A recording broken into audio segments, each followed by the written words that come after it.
All right, I'm gonna call to order the Tuesday, November 28th Town Council Work Session at 3 p.m. Start with Planning Commission decisions for the 21st of November. Questions? Love the discussion on the sheds. Yes. Yeah.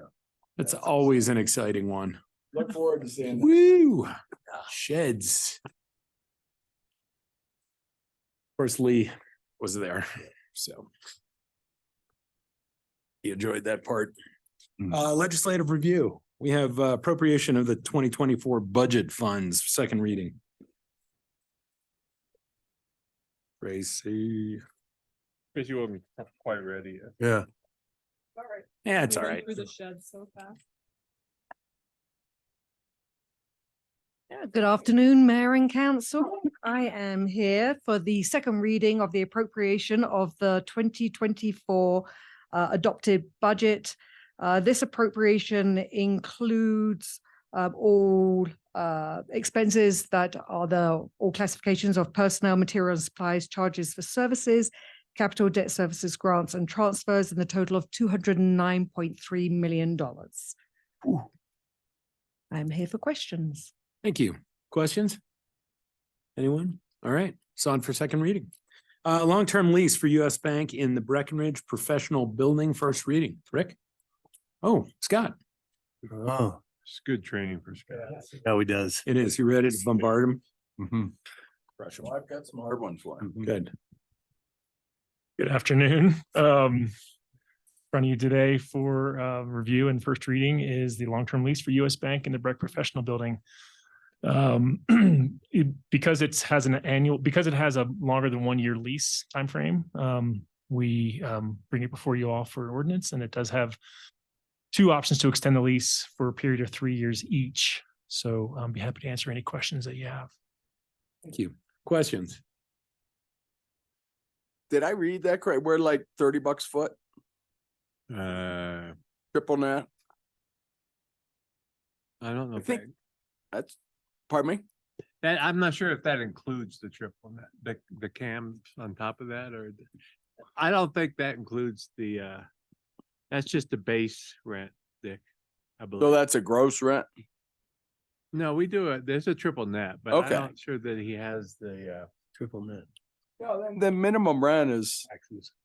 I think that's what it is. Is it? Yeah, which I think's a good rate. That's competitive, I So think. this is just a square foot. They tried to negotiate a little better rate, but because they also have exterior access to, part of for their ATM. ATM things, yeah, out there. And what they're going rate. So we kind of met them in the middle. Does anybody else think It's a it's too 3% long? escalator. 2 years? Oh, It's Three-year options on it, 3-year though. options. yeah. So it's actually an 8-year lease, which I think is too long. Well, I think with that asset, and I agree with you, like, we got an opportunity to talk to First Bank here, like, as we're talking about a traffic circle, is it worth having that discussion before we renew the lease here? Well, I don't, no, I mean, We could. their lease expires in the summer and like corporate US Bank wants to know that they have a facility to house their bank. So I think you could go ahead and approve 2-year or even, an initial lease with them and then just say we're not going to do any, or that we have to approve any auto options, because right now they're allowed to do the additional 3 years at their control, and we don't have an opt-out on that. I think if we had an opt that the council had to approve each 3-year Yeah. successive term, that. Then if we're make gonna me- do that, I don't, unless you're comfortable, we probably need to go back to them and redo this lease. And we just, I wouldn't even put it on I'd just pull it off. Yeah. We have a little time. 8 years. It's a long time right now. Tell them we're not comfortable with the 8-year, basically committing 8 years right now. Flexibility could be valuable down the road. What would you would do a 2-year plus do 2 additional 3-year, but we have to approve it. Yeah. Any subsequent council would have to approve it. I hate tying the council's hands for 8 years in such a valuable space. Okay. I mean, who, We're gonna come back have them approve it, we should just do the straight up term. 2 years. Yeah. If if we're gonna have council approval, then there would be no reason to do any option. Just do the term. Oh, so just do the Yeah. initial term. Until Rick talks to them. Yeah. Yeah, I'd be comfortable with just a 3-year term. Do like if they want longer than 2, I might do a 3-year with no options. Can everybody get behind a 3-year with no option? Oh, yeah. Yeah. And why not? All right. we'll I just mean, go you back- just gives you some room to negotiate, is all I'm saying. Yeah. I think that space is valuable and could, I mean, there's some other discussions I think we might need to have. Yeah. Before getting to a 3-year. I just know that it's gonna See take anything us a happening long, over there. it's gonna take us a long time to do anything there, so I feel like if they do need more than 3 years, I think that it would be okay to come back and talk a little bit more All right, about let it. me, And I also just think it's weird to say that we would consider moving a bank for a bank. Like, Well, I don't think like for, First Bank can move without us impacting the Yeah. contract over there at all. I don't even think that's the reason. I think there's a lot of reasons not to. I mean, honestly, I don't do leases of my building longer than 5 years. I just don't, because you don't, that's a, that's a long period of time. I totally agree. I'm the one who brought this up. And to saddle a council like that. so we'll yank it off. We'll yank it off the agenda tonight and we'll go back See to what they can them live and with. we'll bring it. We have time to get it done before their lease Think, expires. see what they can live with. Is a good- Seth was thinking of a bike park there. Oh, I like that. Yeah, Rick, when you bring it back, if you guys could confirm what the minimum rent is without the triple net, which I think is what this Just the is. base rent? Yeah. Okay. Yeah. I should know that, Dick. Well, I think that's what this is, but just confirm it. Hey, okay. I whispered Derek, but I couldn't hear him. What is it? What are you talking about? A triple net? Triple net. Triple net. Triple net? What is that? That's insurance and CAM and property tax. We don't. So you pay that in addition to the rent. Oh, So then you know what your rent's gonna be, because those vary each year okay, or can. okay. I still don't understand. gonna talk about. Yeah, I'll call you tomorrow. So we heard So 2 our year, tenants over there, they actually benefit from the fact that we don't pay property taxes. Oh, the that's owner. true. Yeah. Yes, they do. That's a nice bonus. So it makes a big difference. That's a couple bucks a foot. That's a lot of money. That's cool. Not really. so we pull it off for tonight, go back and talk about 2 years, potentially 3 years term, and that's it. Great, Cool. thank you. And I'm okay with any extension as long as the next council gets to. Sign off, yeah. Yeah, but like she's saying, if the council has to vote on it, you might as well just be approving another lease. So. That it'll be easier for us to track and manage it that way. If it just expires, okay. Public projects update as part of the manager's report. I am so sad I missed the damn thing. Yeah. You it was guys- amazing. We had cake Yeah, and and you candy and there was dancing. guys all look really good. It was warm, So Yeah. warm. Yeah. not windy. Music, and we swam. You just, So I went down the, that's, Snowwell? oh, wow, yeah, I had a bummer. thanks for not being part of the team. I don't have any additional updates, but I'm happy to take questions on any of the projects we're working on. Provided some brief updates on some current projects. On the Carter Park, the Carter Park, dog park. Is it doable? I mean, is it for the drainage and stuff? I mean, do you have any big ideas? Yes, and we will bring those to you once we've vetted them a bit further. Okay, fine. Is one of the ideas to put the pea gravel like that woman who sent us the letter? Or no? I think we're looking at pea gravel. It's more a segregation of uses, adding some berming and some other features to kind of slow things down and make it so we could yes, for maintenance while still having some areas Oh, open. yeah, compartmentalize it. That would be the word. Yeah. I thought that. I was just out there and I was shocked at how awful it looks already this season. And I just thought, like, I can't believe we don't get more complaints about this. And I know that one woman sent in that Silverthorne has this great dog park that has the pea gravel. And I thought at one point we said we'd look into some other surface that maybe We would did be talk better. about that. And I didn't remember us coming to that. I don't think we we've made decisions on what the Yeah. surfacing will be. Everything's be sort of interested to still on the. If you guys Mhm. look at any other options, because it just looks like a big dirt. mud mat out there. I'm with you. Any option for other surfaces that make more sense for dog You parks. dare to bring your dogs there? Cause there are a lot of dog parks out there. I'm guessing been there's banned? something. That'd be a better idea Yeah. than dirt. In the middle of New York City that are. Yeah. Concrete. Yeah, I know, yeah, just go with concrete. Yeah, well, Just get a fire hose and wash it down. close it down, right towards the sled. You probably might be able to do that too. Just wash it off. Better let you decide. We will, and we'll bring you. Any other public projects We're going questions? trying to make decisions. It's not gonna be good. No, all right, mobility. So we don't have a memo in the packet and no additional updates, but Judd is here and we will answer any questions if you have any questions about anything related to transit. Who's here? Judd? Judd? Do you want to come down, Judd, so you can introduce yourself? It's the Thank Jeffrey. mobility. Has he worked here long? Alice worked here for a while, yeah. Round. Yeah. Multiple times. You got us safely out of, oh, you weren't there. Oh, yeah, you blew that one off. We're there. Uh, guys, Hey, Fazed by it. no, he's a pro, that's why. Do we have a time frame for the new App. free ride app? Yeah, so we're down to 2 apps right now. The next goal is an RFP. Matt should be back Monday. So that's where we're at. Awesome. Oh, so we made the decision to replace? Yeah, Matt said that's maybe last meeting or Yeah. he's just done with these guys. Yeah. They know it. They do now. Well, and I think from what James talked with us about yesterday, they're really getting out of that business anyway, so it's not something that they would So it's not even probably want to contentious, yeah, continue right. anyway. We would really like to get the Summit Stage on as part of the new app, so they weren't overly enthused about the idea to begin when Judd reached out to them, so we're gonna try to do some additional outreach and see if we can get them. They like to- people just standing out there guessing when the bus is showing up, I guess. Is that the?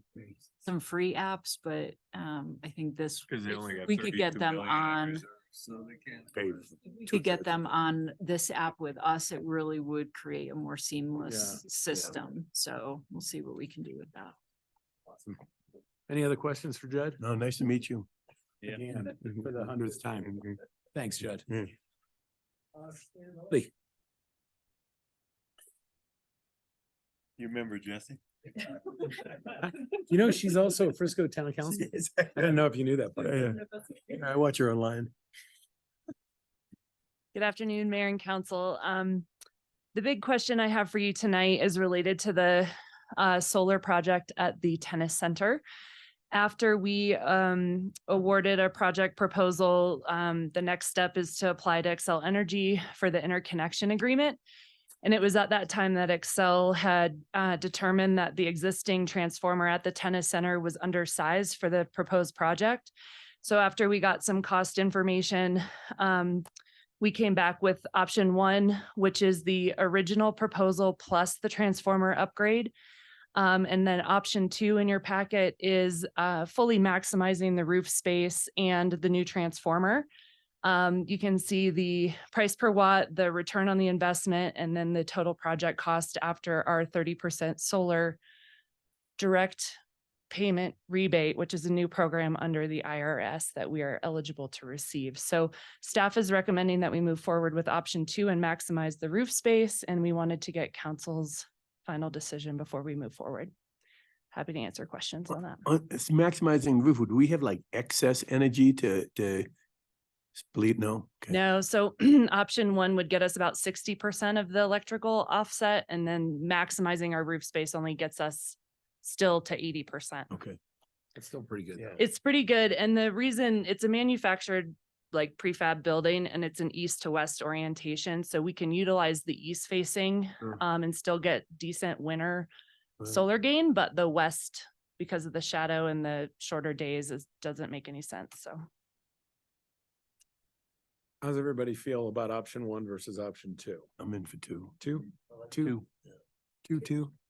Okay. Question came up of when are we eligible or how would we get the rebate? Within the same calendar year? Do you have to wait till the next year? So it would be in 2024 that we receive it. So we don't file taxes, as you know, but on the same tax cycle. So in April, we would apply basically a zero tax liability form to the IRS, show the project cost of the solar, and then they would rebate us the 30%. The April after you spend it? Yeah. So if we get this installed 24. in 24, it would be April of 25. Yeah. Or, April and change, Yeah. whatever that is. Yeah. Enough. Okay. All good. Great. Option two it is. And then I do know that you received a letter from a citizen at Highlander Townhomes regarding pay as you throw implementation. And Hayden did meet with the property managers of that facility back in May. And he has reached back out to them to see how he can assist with the implementation. But they did do a site visit with Timberline a couple months ago. And he is working with them diligently to implement it. Are we seeing many HOAs take advantage of the site visits to help them work through this stuff? Between us and HC3, we've visited over 50 HOAs in town, in Breckenridge. Cause I think that's gonna be our most problematic. Mhm.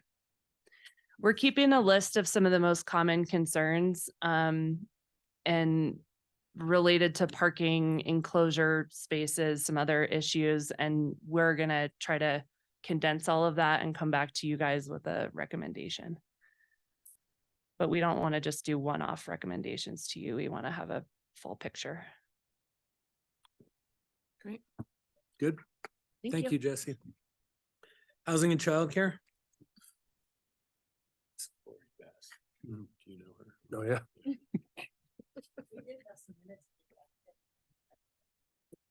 Very colorful. Thanks. Those are really good minutes. Awesome. Lori, I had a question about the waste side. I noticed that it's not currently filling. Is that just a couple units or what's the? It's really because those units are used primarily by transit, and transit is really seasonal in terms of they staff up and they staff down, and it's not, some of the other departments just have less vacancies as a result of the seasonality. But we're aware of it because we're looking at the budget next year and we're thinking, boy, if we have that kind of vacancy next year, it means we have to subsidize that project a lot. So That or Laurie, we could consider putting it out to local businesses Yeah. to master lease. oh yeah, during this, but the problem is, when transit really needs them, it's Sure. when everybody really needs. Yeah, I mean, you But we could figure definitely out could- what's been, Mhm. vacant for the longest period and put a handful of them out. Yeah, I think as we're speaking now, Matt and Corey are over there crunching the numbers on the waste side to figure out what do we do next year to not have that kind of vacancy. How many are vacant? I had asked. Have the rate in front of me, but as we went through it, it was, there were a lot of months when there was very little utilization. Yeah. Yeah. That was part of the lottery. This is a great idea. Any other questions on minutes? Were we still gonna talk about priority to Upper Blue residents, or are we not talking about that anymore? Or Yeah, so that was in the notes, in the packet. There was a note that we were going to go to the managers and talk about, all of the entities in the county going away from giving a priority to people who live and work in that specific community. And we had a chance to talk to Eric and Kelly about that yesterday morning, so it's probably a good idea if we get a feel from the whole council on whether or not you think it should be open, like every project in the county should be open to everyone who's living and working in the county, or if we should keep those specific locations and give priority. So And- it's, And not that it's not open, right? It's that you get an extra ball in the lottery or whatever, right? Well, We it's can certain talk about- restrictions. I think, they're really specific, like for Frisco, for example, I mean, I don't think you're eligible for their projects gotcha. unless you, so it's in the deed restriction there. Okay. For us, we did a priority, I think, for Upper Blue for Staples, but we would never put anything in our deed restriction that required Upper Blue employment, because so many households have one person that goes this way and one person that goes this way. It's really challenging, I think, in our inventory, but Lori, do you know about the Smith Ranch Apartments? I don't know what their priority is. And so, just so I understand, this is a countywide conversation for purchase, rental, everything?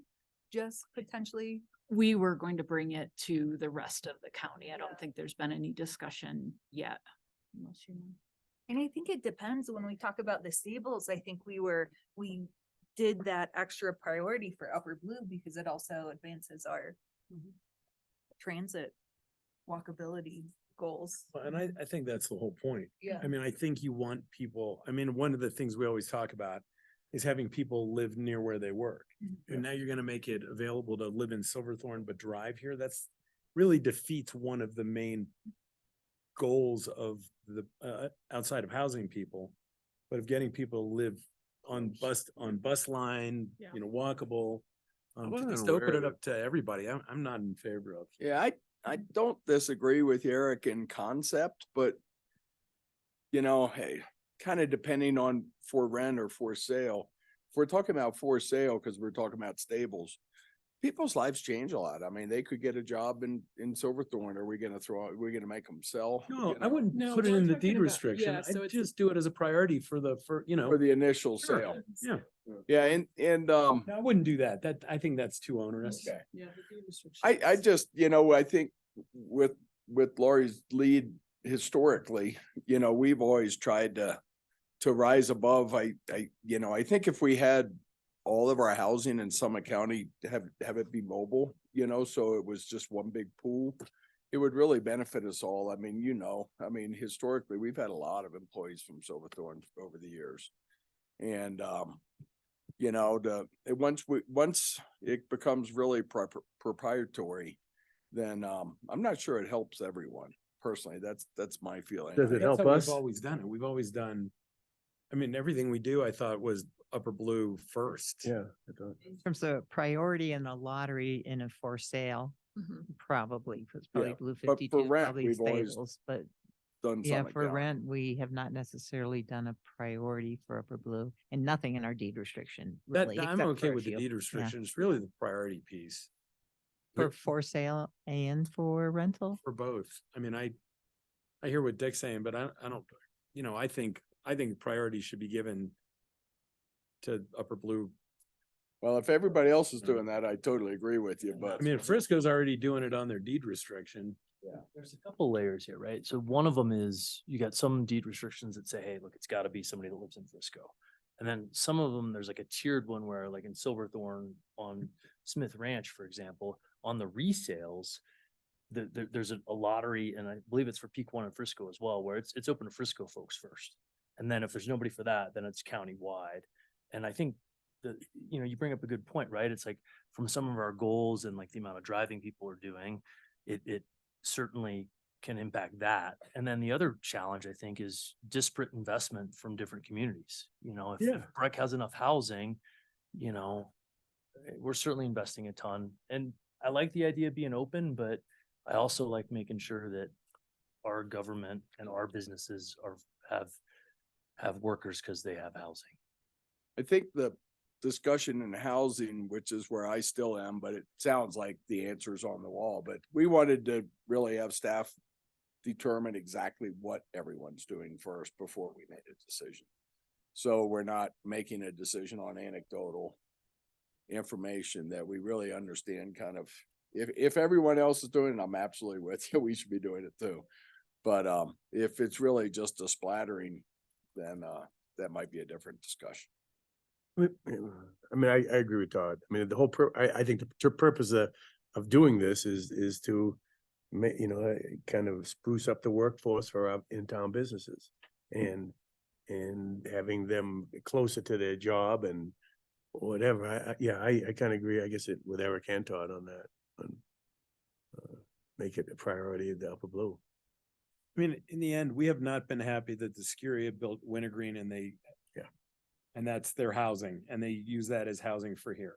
And the reason we don't like that is because they're busing people in. So, you know, that's just sort of gets to the point of having people live near the job. And then if you change jobs, I mean, I wouldn't kick anybody out for changing jobs, but how do you guys feel? Okay, Jay? I would love to see the additional information on it. I think that rental is a little bit different than for purchases in the fact that the occupations tend to be more transitorial where, you know, in my anecdotal experience, it's just like someone's working in Silverthorne and then they're looking to move to Breck or they get a better job offer and it's just not. I'd love to get more information. Especially on the rental side, it'd be interesting to see what others are 100%, doing. yes. I think I agree with the for sale in a lottery sort of prioritization, but rental, I like to pull out the information to see what they're doing. And since we're talking about rental priorities, we had a meeting just this afternoon before this about starting to think about the Justice Center lease up. And so we've been trying to hash through the lottery process and the priorities and everything, and working with the county because they are our partner on that one, obviously. So we're still sort of drafting them, come to you at your next meeting in December and kind of present more in a final draft. But wanted your thoughts on, we had not even considered Upper Blue priority for the lottery for Justice. So if that is something that you want us to think about, I'll need to let the county know because we were just talking to them about an hour ago and didn't bring it up. But they had suggested that really they were thinking about maybe there's just one and potentially two priorities. One would be this rental. We're hoping we capture people that have been here at least for a little while. So they were thinking about a 2-year, because it would be very aggravating. You're looking for a rental. You've been here and brand new people get them that haven't even been here yet. So they kind of like, as long as you've been in the community working 2 years, that should be a priority. And we're like, yeah, that makes sense to us. The other potential priority, since we're going to have pricing that varies from 70% AMI up to 100% AMI, be really nice if the people that needed those 70% AMI units had a shot at those 70% AMI units, and the ones that needed the 80 had a shot. Not to say that it would be an absolute cutoff, but say there's only 70% AMI units.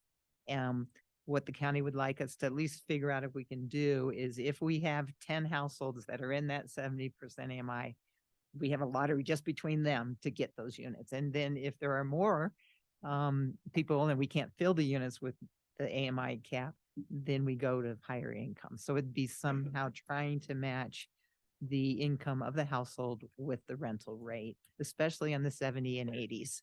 So if you're okay with that, we'll sort of work that into our lottery draft procedures that we're going to show you next time.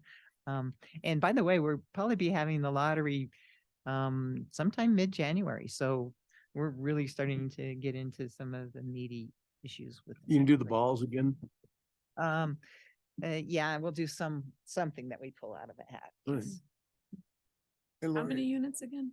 52.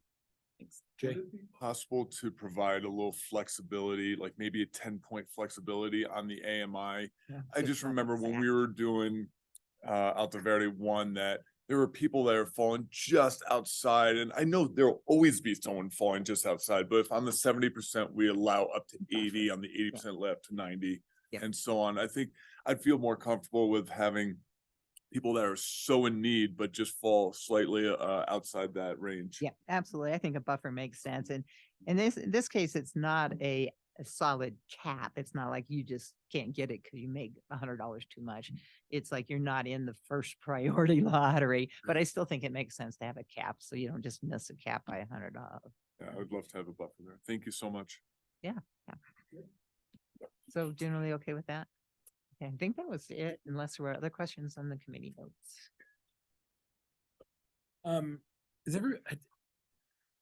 I know this is just how it is, But the Stables lottery rules with the potential loss of the person that's, Mhm. I know we're gonna be hearing about that. So I just wanted the council to, well, so somebody got a desirable home. And then they potentially are gonna bail out of it. The next person doesn't get that because they're already under contract. It's actually gonna go to the next sort of tranche of people, Oh. which, Could be like the 30th person. right, which I don't know how, I mean, I get it. I don't know.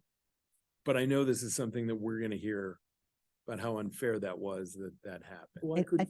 Did the second rate home person, has he already moved in or she? They're not second rate. No, just It's not- just under Whatever, contract. the less desirous home person, has he already moved in? No, they're just under contract. We just, Well, the reason, I mean, we Ripple really effect. went back and Yeah. forth on this a lot because we were like, yeah, it doesn't make sense. It drops all the way down to somebody that didn't even pick to get maybe what's considered the premium unit. We only have one single family in this first lottery phase, but it's clearly what we told people in the lottery rules and regs. We said that if somebody drops out, it would go all the way down. So theoretically, somebody had the choice to say, nope, that unit I really, really want isn't available. I'm not gonna pick any because I want to be first in line in case that one drops out. That's So right. that's the problem. People might Yeah. have made a decision based on that. I don't know that they did. And then the realtors will never get anything under contract and Right, that's right. unfair too, so it's not perfect.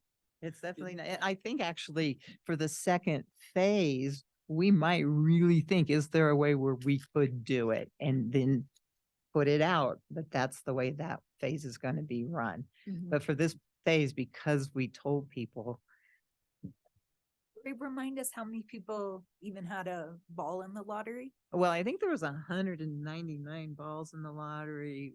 But And some I people think had that's the nature of the lottery. It is Mhm. luck and whatever that person is gonna be really happy they were 30 and get this Yeah. option. or I just want whatever to it make sure we was. talked about this because I feel like this is one of those things we'll hear about.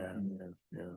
I support the methodology you've used so far. So from doing 6 phases at Smith Ranch and close to 200 homes, to redo all those contracts would be an absolute nightmare. And Okay. at Smith Ranch, we'd have, hey, if single family falls out, it falls to the next person on the list. Do you want it or not?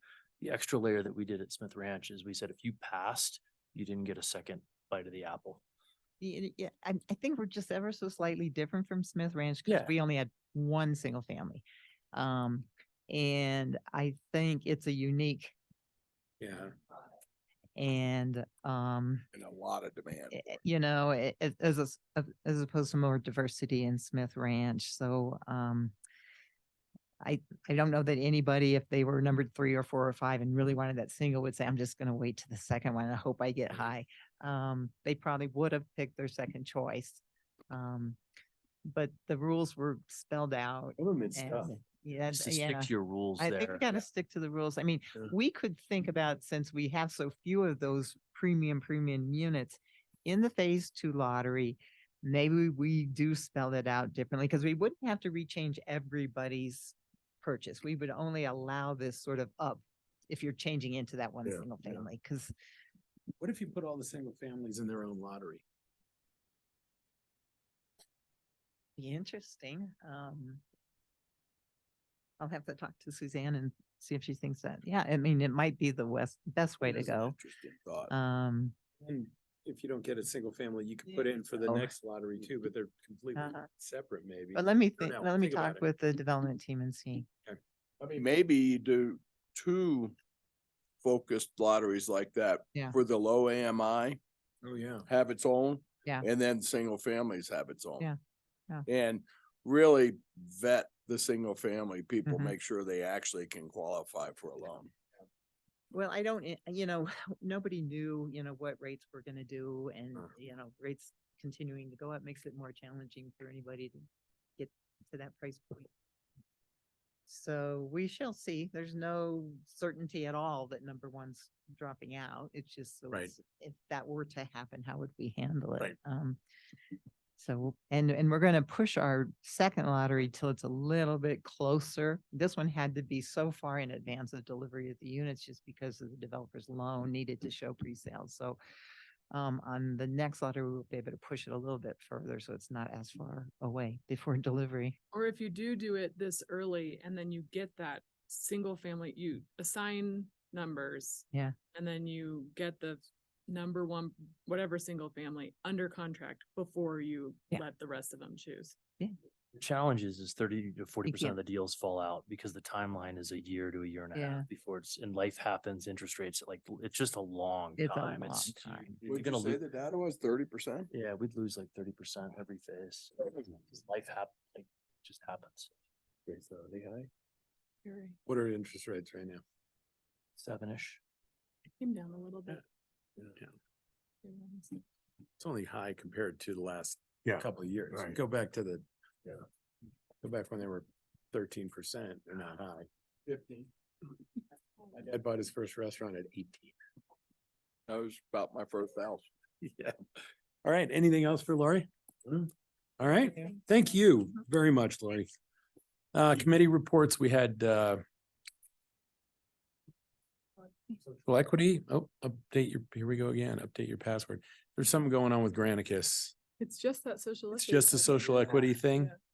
So It's just the when you way- try to open it, it makes you put your password in again. Financials.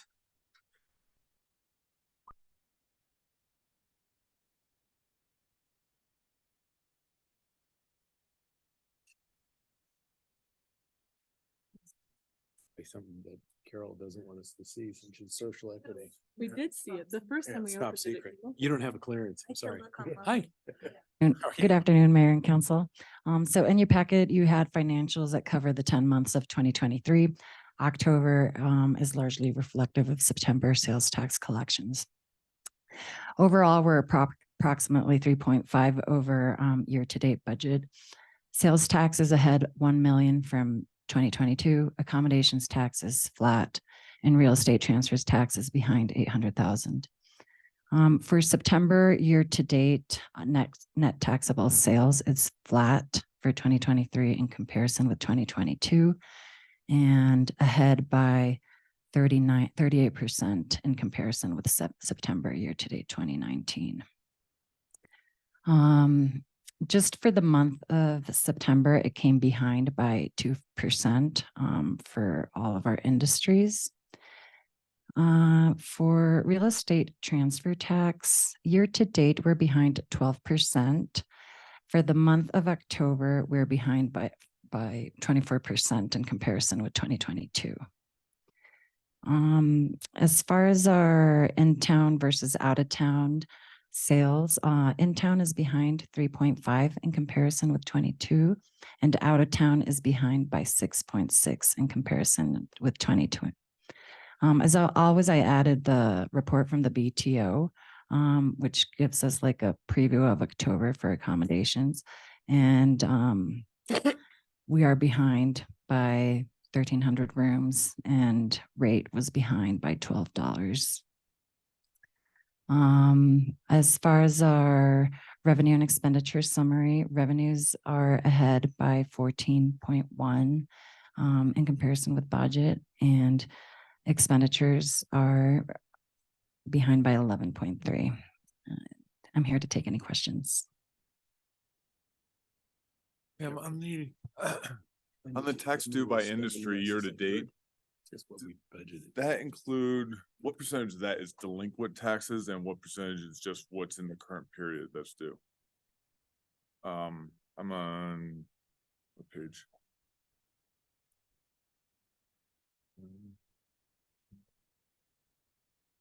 Six, seven, eight, 9, page 9 of the finance packet. It's right after, Where it says taxes due. yeah. Does that include delinquent taxes or is that just the current period? That's just the current period. Do you know what delinquent taxes are at the moment? I do not know it off the top of my head, but I can definitely look at that number and get back to you on it. Thank you. Yep. Any other questions? I have a question for the council as we start thinking about looking at financials in 2024. We near the end of the year. I would offer that I don't know that there's much value in comparing, looking back at pre-COVID 2019. Everything is just so different and changed now. What do you think you'd want to see? You got compared to prior year, prior 2 years, so you want to look at 22, 23, compare? I'm good Year-to-date going back just 24? prior year at this point. I like 2 years personally. I like That the make 2 sense years. For especially doing because that? there's some- I think we're just getting too far ahead of 2019. I think you're right. Historically, it seemed like it was 2 years, and so we can just go back to doing that. Thank you. Town attorney update. Yes, Mayor, Council, I do have a couple updates for you. First, this is where I'm supposed to do the state law. Okay. First in the packet was the memo on like activities leading into opening day of state legislative session, which is coming upon us quickly. I'm highlighting things in the memo, which you may have already read, but we have our state representatives coming on December 12th. And I think that's a good opportunity to ask them about what their goals and priorities are for the session and what bills they might be sponsoring or bringing forward. I noted a couple of them that I've seen highlighted in the media. And then the legislative committee, the town's legislative committee has been meeting, which is Carol and Mayor Pro Tem Owens and Shannon Haynes and I. We're meeting right now as needed, but when the session begins, we anticipate probably meeting weekly and being pretty nimble to respond to things as they come, maybe even through email as necessary. Most of the things policy proposals that we are seeing do not specifically impact Breckenridge. And so in our policy that you all adopted last year or last session, we really are only going to propose taking position on bills that have an operational impact on the town. And so far, we don't see many of those coming forward. Even the new state land use proposal that is being sponsored, there's a few ideas that are floating around. The most concrete one is being sponsored by House Representative Amma Beal from Boulder, and that is an ADU mandate. But the mandates in that bill so far would not apply to us. The threshold is being in an MPO with a population of 1,000 or more. And since we're not in that MPO, it currently, as it's not in draft form, but it's a summary sheet, would not apply to Breckenridge. Planning organization. Metropolitan. Yeah. Is there any way that kind of legislation can then bleed over and they just it works, so we're gonna make it for everybody? Yeah, I do think that's always a concern, is that the first iteration of things that get passed, they'll creep into, a broader scope. So I do think it's critical that we track it and pay attention to what's happening. Yesterday was a CML cast stakeholder meeting where the sponsor, Amma Beal, and the governor's office, Eleni Angelides, were on the call presenting this. And I still think they're going to have an uphill battle because they don't have a good answer as to why the threshold is this MPO plus 1,000 population. The other thing that is in the bill is their idea is that they'll have incentives through money for others. So this arguably could apply to Breckenridge. If we want to access the money that the state has tied to the proposal, then we'd have to comply with some of the things, which I don't know what the things are yet. But another controversial element that is carried forward from last year is that there is no mandate for deed restrictions. So if you, all right. That's the whole point. That is really the whole point. Amma Beal's position is that we don't want to discourage ADUs that might be for family members or aging in place. And so their idea, at least at this point, is the incentive component of the bill will say, we'll give you the money if you impose a deed restriction. But again, I think they're gonna struggle in the same way they did last year. Good. Was the- Who was that left? And then, of course, CML's got a competing proposal that we have not seen a draft yet of that, which is more gonna be aspirational, like, here's what we want to see you doing, which Breckenridge is already doing, and then some. The only other thing I think is worth highlighting from the memo is the bill that proposes a commercial taxation rate for short-term rentals. I've heard, a lot of, and I'm sure you're hearing even more, people pro con. I think that one thing to just note for Breckenridge is that we can't do this. We can't create a real property taxation policy that says some of these STRs are commercial. So, at some point, I do think I don't recommend we do it until we see a draft and we fully vet it. And it might be something the entire entity you guys want to talk about.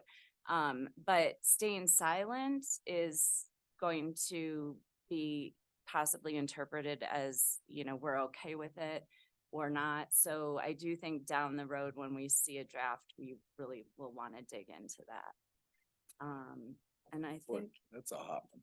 Yeah, it is. yes, it certainly is. And I think that it's a commercial industry, and I think this is just me speaking Yep. for myself, that it's important to acknowledge that. But again, that's up to you all, and we can talk about that at a later time. Any other questions? Short-term rentals look easy. Yes. We really have That's, to, we have to that's think kind of the about it point. too, because we don't know what's the delta between that number and the number that we would potentially give up in order to ease the burden on the short-term rental. I feel like what we have now works for us. I'm good with it. I do like the acknowledgement that it's a commercial enterprise. There's a funding piece in there as well that I think we chatted about briefly when it initially came out, where it's like, if this money's getting pooled at the state, like, we're bearing the burden of that. I certainly would expect to Get some. get our fair share, right? Yeah, and they've done some like rough calculations, so that is anticipated, is that you get the share based on how many you have. So I think, Cool. We'll do well then. Yeah, that's great. but it's not, yeah. What? Isn't planning on going to the school districts so that basically the state backfills the school district less, more like a property tax? That's one of many stops along the way. Yeah, it'll be treated, at least the way it's being talked about right now, that the revenue will flow exactly like it does with any other real property tax. So it will flow to us. The number, at some point, someone will have to probably attribute an actual number to it, because if it's going to be a revenue gain, then it needs to be voted on, so. Okay, any other state law questions? Just a question on the policy. We're limiting to just what has to do with the operations of the town. But what about the primary industries of the town? And it kind of goes to this whole property tax question. Real estate's an important industry in our town. Hospitality is an important industry, recreation's an important industry, lodging's an important industry.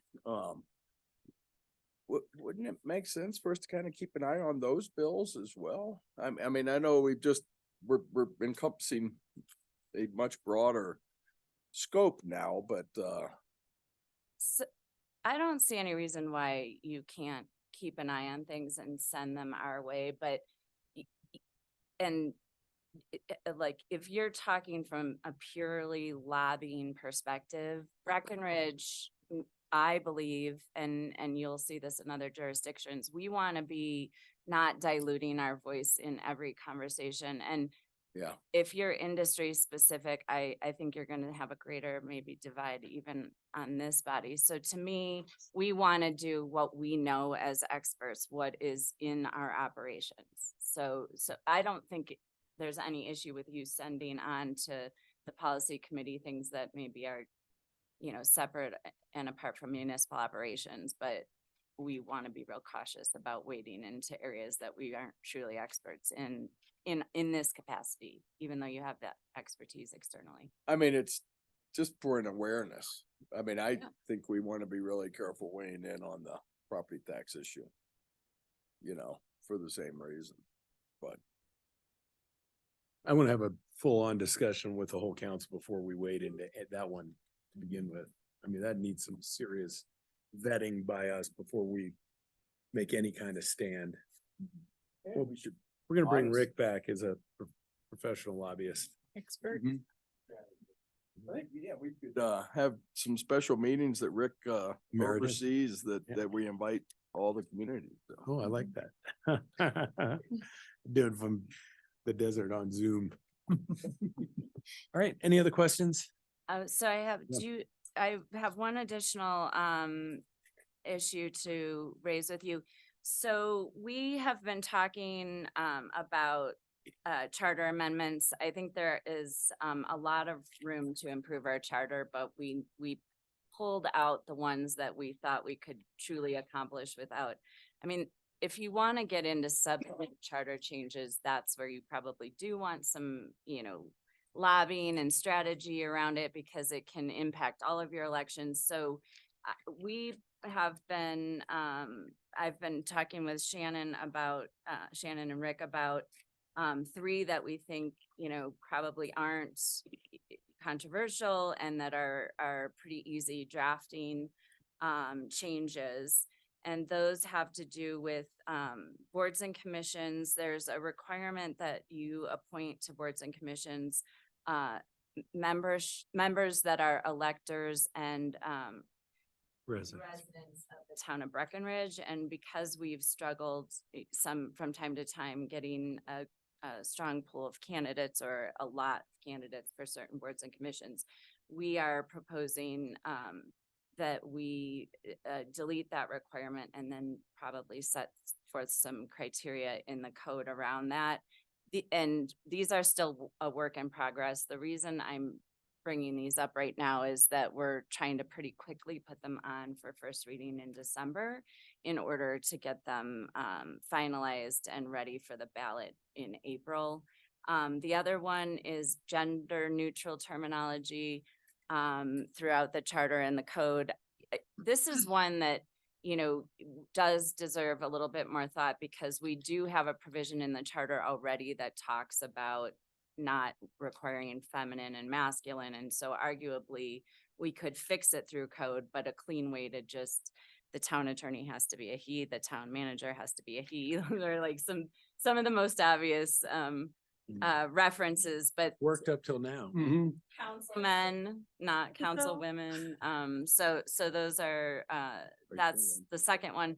And then the third, which deserves a little bit more research, but Helen has proposed that we lengthen the term of election commissioners from 2 to 4 years.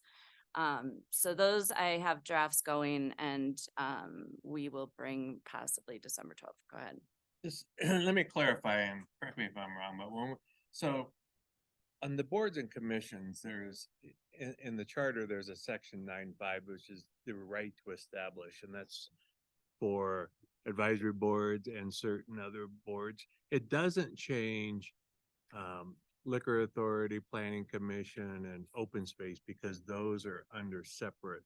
Those are separately, So they separate than would the still charter. be required to be Residents. and Yep. electors. So really what it does, if you recall, there are certain committees like when we did social equity and that where we wanted to broaden that membership and our hands were somewhat tied on how you could appoint people.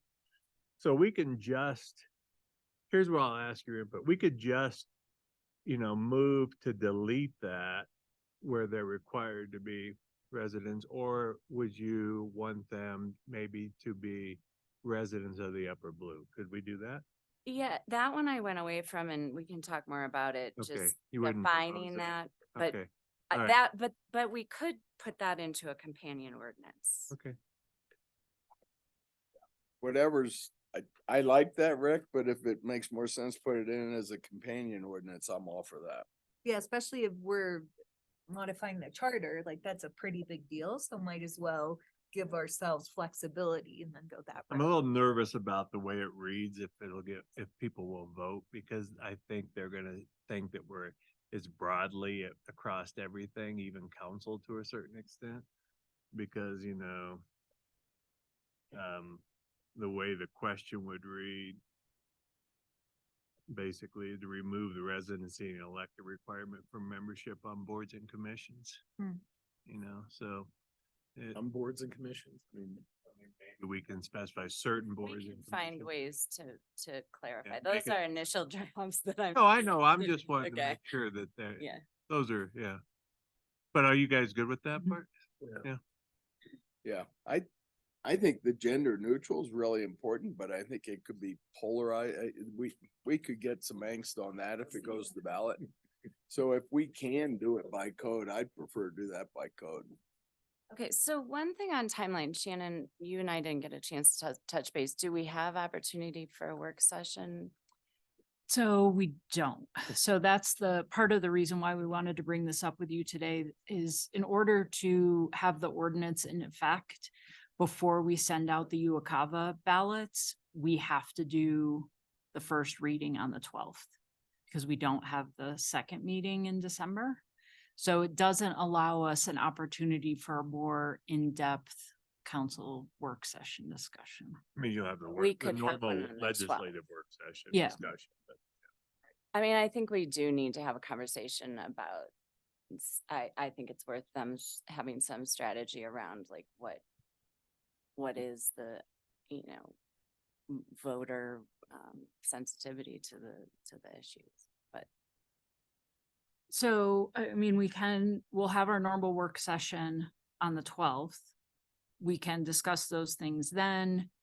If you decide you would prefer to go forward with just a code amendment for the gender terms, then we wouldn't move forward with that ordinance. There'll be 3 separate ordinances for each of those questions. So, as long as Kirsten, you're okay either making changes before the night meeting, which we normally wouldn't do, we can have that more in-depth work session on the 12th and then either move forward in the evening meeting with approval of the ordinances or not. We just, if we don't do it on the 12th, we can't move forward in April. So we just have to push Right. it. On the gender thing, isn't that just like, kind of like spell check? Can we just change he to they? Not if it's in this. Yeah, we would, In the I mean, like charter? Kirsten said, there's language in the charter that allows us to be neutral, but we would just need a code amendment to have the codifier move forward and make those changes. And they are important. I mean, It is I important. feel that it's important that, I feel it the is town too. manager's not referenced as a male. I'm of the people. So we can. just Same with have the mayor. So we can just have the discussion at the 12th and then Yeah. hopefully move forward with Yeah. something. Yeah, Fine. yeah, I mean, I think the one that rose to the top and got us talking about it really was the boards and Yep. commissions. I mean, yes, we definitely want to tackle the others. And we can do it another time if we don't achieve it, but I think it would be good to vet them thoroughly on the 12th if we can, and then decide how to move forward. And the other piece about the boards and commissions, if we move forward with that, is it allows us to get away from the temporary designation that we have for social equity and I think childcare. Yeah. Man, doesn't always have to be a dude. The other thing I want to tell you all is those of you that have been here probably have worked with Dee Weiser. I don't know if you saw he's retiring. That just came out in I just saw it in the CML publication. So, he's got Kim Crawford, I guess, pulling the weight after him. But for those of you that know him, he's retiring. Okay. That's it, I think, right? Okay. All right. Grants update.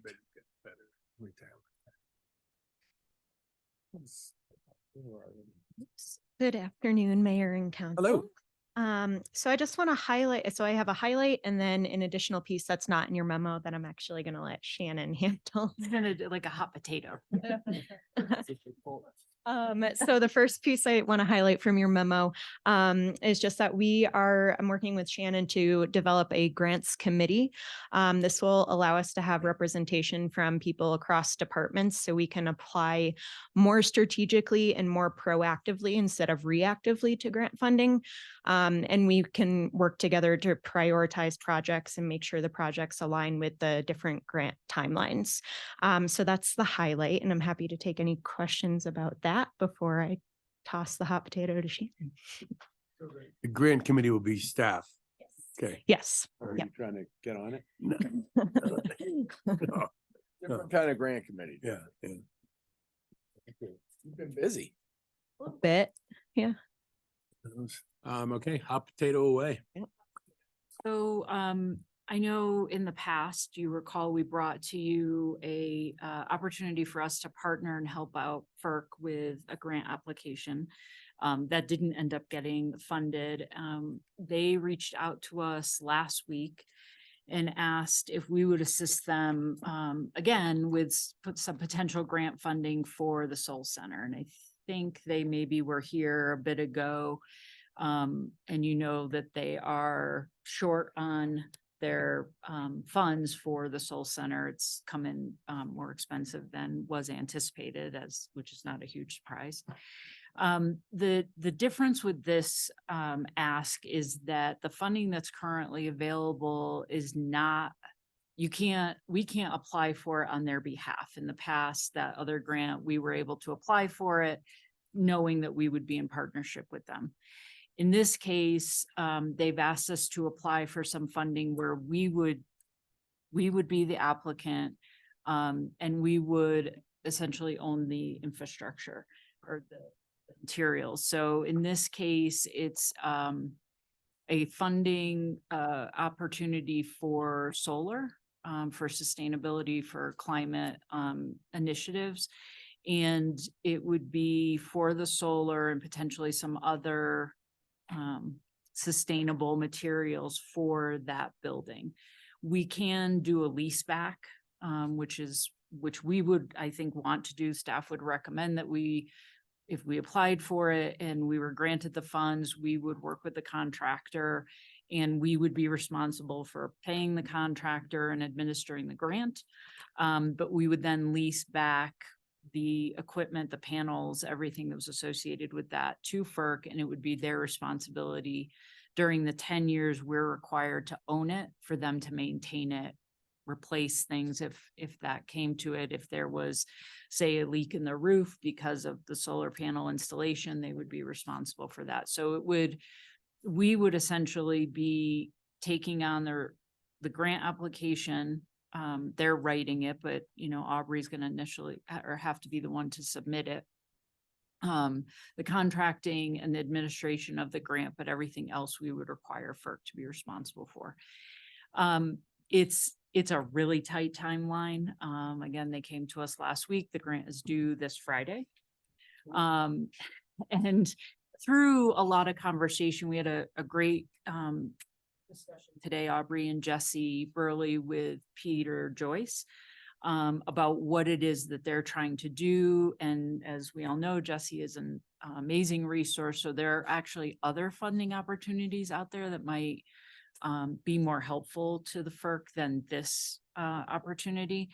But essentially what we wanted to do was give you a very high level overview, because we're still unsure of all of the details, and make sure that if we were to move forward with this grant application, that you would be supportive of that. The other thing I'll point out there, with all of DOLA grants, there is a matching requirement, and we would either use other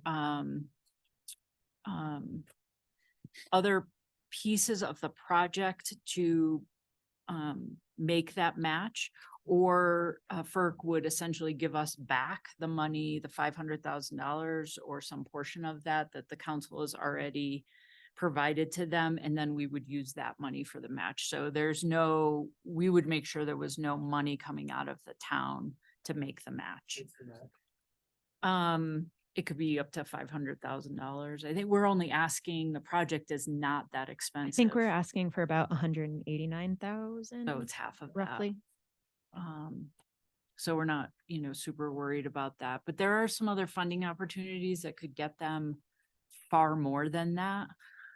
So we're also going to try to help move them in the direction of some of those funds that they could apply for themselves that would get them closer to their goal. So we're happy to answer any questions that we might be able to answer. First. Go ahead, ahead. Carol, you first. Just what type of time or commitment would it take, I think, to administer this whole process that isn't entirely clear at this point? Assuming that they get all the information to me for all of the reporting deadlines, I'm hoping it wouldn't be a huge lift. Jesse has more experience on the reporting for DOLA. I don't know if you want to chime in, but I feel comfortable adding it to my plate, if that answers your question. I don't know exactly how much time, but I don't feel uncomfortable taking that reporting piece on. I think just from the discussion we had with Jesse the other day, it's quarterly reporting until the grant is finalized, right? That we spend all the money and then we can close out the reporting. So as long as we have the invoicing, but in this case, since we're the ones paying the contractor, we may be able to have us just work with the contractor to do that instead of having to go through FERC, which might be easier. And we have offered our Aubrey's assistance to FERC in the past as well. So I think we were prepared to do this kind of work. Aubrey, thank you for spending the time and working with them. I know that we all appreciate it. Is there anything, assuming that this grant is applied for and received in some portion or full, does it preclude or us from applying for any other future grant of sustainability, energy, solar? Nope. We would just apply in the next cycle. We wouldn't be able to apply for anything by this coming Friday. We can only apply for one each cycle. But it wouldn't hinder us from applying in the future for other projects. We just want to make sure that we have a really solid grant application, because we also don't want to put in a half-baked application, because that could hurt us going forward. So that's important to us. Any other questions? That's a great point, Shannon, because I think it is important. We have final control of the application, so it's. Yeah, and they have a draft to me. I have to review it. And after the call with Jesse today, Jesse gave me some key points to look out for in the application to make sure it's strong. So I plan to do a thorough read of it. Anything else? No, Everybody okay with this? yeah, good luck with that. Thank you. Good? Yeah. Thanks for being willing. Right. Thanks. Thank you. Thank you. All right. We have the Kingdom Park Field Turf Project discussion. John Doerr. John Doerr. You awarded on that Safe Streets grant? Oh, Yeah. Hey, Zig.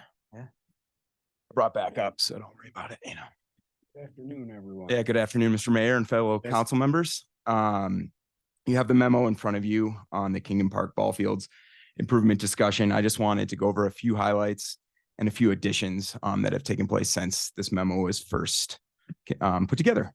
So this proposal was first suggested by council to benefit the community via increased field access, usage, water savings, and streamlined maintenance. For those of you that remember, this was somewhat born out of the 2019 Fieldhouse study. How can we, get our kids playing more in the winter months? So this is an option to increase our turf to elongate that season. The project as proposed would convert 2 fields totaling 200,000 square feet. That would change that from natural grass to synthetic turf. The approximate cost is $2.9 million. The infill, just for those of you that are aware of our existing turf field, is the crumb rubber. The new infill for these turf fields is an organic sand material. So that recycled tire is no longer in existence. I mean, it is in existence, but it would not be a part of this project. In working with the Public Works division, it would be our goal to clear those fields in early March. Obviously, we're going to have snow after that fact, and it would just be as needed. But ideally, that early March timeframe, the fields would be available. Community support, Summit Youth Baseball, Summit High School Baseball, Summit Rugby, High Country Soccer Association, Summit Six Lacrosse, Summit County Softball, and a lot of our internal users have voiced strong support for this turf movement. High Country Ultimate, who spoke a month ago, I've had many conversations with, still absolutely would prefer to play on that grass surface. We talked about this turf. It definitely leads to a 75% increase in usage. Our heaviest months for youth sports are that March, April, May timeframe. This would enable, weather permitting, those youth organizations to get out earlier and have more field space that is outside.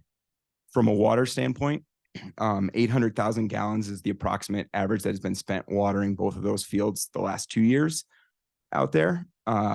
Operational efficiency and maintenance. It's about 200 hours right now of Parks Department staffing to get those fields operational. It would be less. I think we have 32 on here. It could be 32 to 50 hours, depending on plowing, to get those fields operational for use if they were synthetic turf at an earlier time frame. Maintenance during the day is less as well with turf because they're not painting lines, dragging fields, doing things along those lines. So now we're talking about turfing one field versus both fields. This is not mentioned in the memo, but Frisbee and the high school baseball team both would prefer the south field because it suits their dimensions. The South Kingdom Park ball field is proper dimensions for a high school baseball field, as well as Ultimate Frisbee. So that field is compatible for both of those organizations. The other thing that we talked about was it'd be probably about $1.9 million to just choose the south field over the north field, the bigger of the two, as a cost difference. I talked with Steve Worrell and Kyle Gilmore, who are the most resident experts. They are public works employees that have dealt with the irrigation out there. And it is their opinion that if we were to bulldoze one field and turf the other, we would have to reevaluate our somewhat dated irrigation system. They're very unclear about what the as-builts, what that looks like under their zones, that it would probably require some outside electrical and irrigation work if we were to, say, bulldoze the south field and continue to irrigate the north field. There would be a cost associated with that. Injuries and playing surface. I know I'm talking too much here, but this is like Mike and Mike, or we could be like Stephen A on First Take here. Turf versus grass, injuries, how those things are. I feel like a talking head in a lot of different conversations. Everyone has an opinion on it. People are getting injured in both surfaces. We don't have definitive answers on whether turf versus grass is the right thing for sports. Sustainability. Our sustainability department, I know Jesse's missing town council for this. So thanks, Jesse. We're learning more about environmental impacts of field turf, and there's many pros and cons to moving towards turf or staying with grass. In the memo, we attached the article that from the Western Resources Advocates December study, and Jesse's definitely here to answer any additional questions you may have.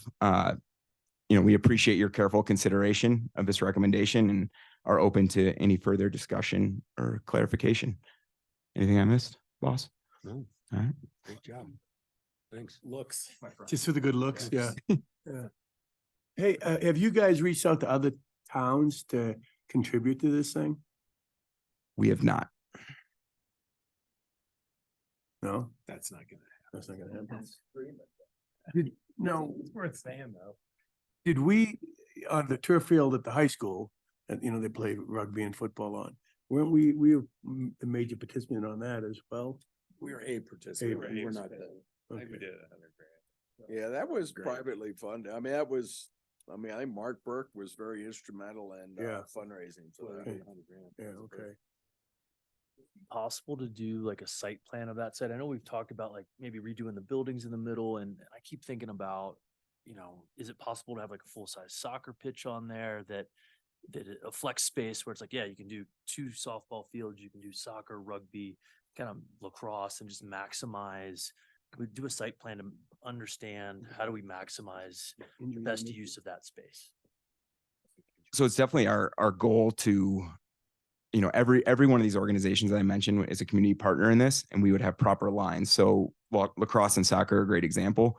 We would create the biggest possible field within the existing footprint. And that's not where I'm going with this. Yeah. I'm saying, hey, can we take a step back since we're looking at maybe spending a couple of million to turf these? And I'm in support of turfing both, but like, you know, we have this space, you know, whatever we do there is going to take 20, 30 years. It's going to have a life there. Like, does it make sense to maybe invest a little more to get bigger fields there rather than partial fields is where I'm going. Even just a quick step back to look at it, to be like, yeah, it doesn't make any sense. It's $3 million to do that. Or, you know what, there is the space and room to. Todd, are you talking about like getting rid of this center and just going from one field to the other?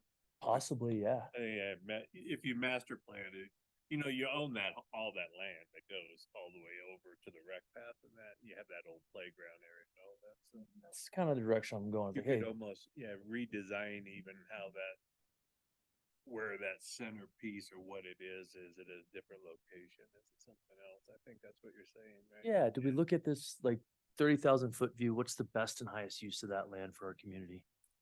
John, I think if I'm understanding you, that's something you're taking into consideration.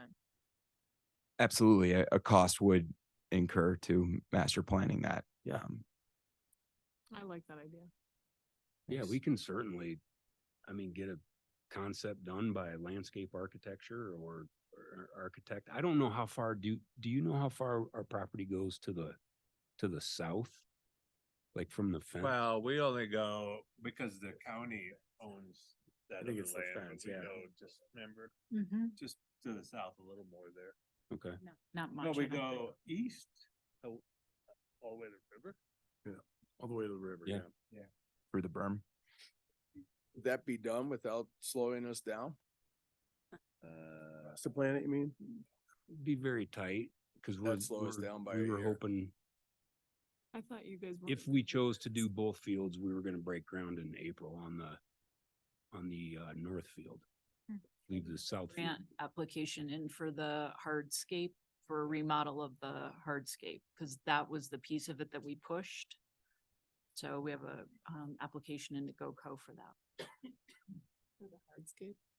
Let them know. Yeah, Oh. but that area is Take a such an long time. awkward space. Conceptually, I don't know. I mean, if there's something out there where somebody is actually creating surfaces that are multi-use, that are able to accomplish, soccer field, baseball, diamond, and everything all in one, I don't know. And then then it'd be a matter of how much space do you have and what could you fit on that to maximize? Yeah, because the way it's proposed right now is, even though it's expensive, it's a fairly minimal cost, right? You're just going in and pulling Just- turf and It's putting. the existing footprints Yeah. of the fields. Yeah, I just think about like how many, there's tons of kids and tons of sports, and it's like, we got this land and if we take an extra month. Assuming you're gonna go from 3 million to 10 million. I think it'd be worth just looking at though, because I think we've all acknowledged that that center area is very awkward. Like even just thinking about how should we reimagine that, everyone's like, oh, I don't know, let's kick the can down the road. So maybe there's just a better And it's- solution to that center. And it's in terrible repair. Yeah. It is falling apart. We've gotten our money's worth out of that. It's Yes, been we a- have. Are there other users that are negatively impacted or have spoken that we haven't heard from or conversations you've had? No, we've reached out to anyone that has rented the fields in the past. Putterhead Volleyball Tournament is one issue. They use space across the county, depending on how big their tournament is. With turf fields, you can absolutely stake in and put a volleyball net. Their preference is to play on grass as well, for their tournament, that happens annually in the month of August. And is there any concern of, you said it's organic sand, but spring runoff, does any of that sand make it into the river? And is there any concern if it does? We do not have a current concern about spring runoff, based on the existing turf field that we have. It's actually solved a lot of our drainage issues. Do you want to speak on the current drainage problems we have on the North Field?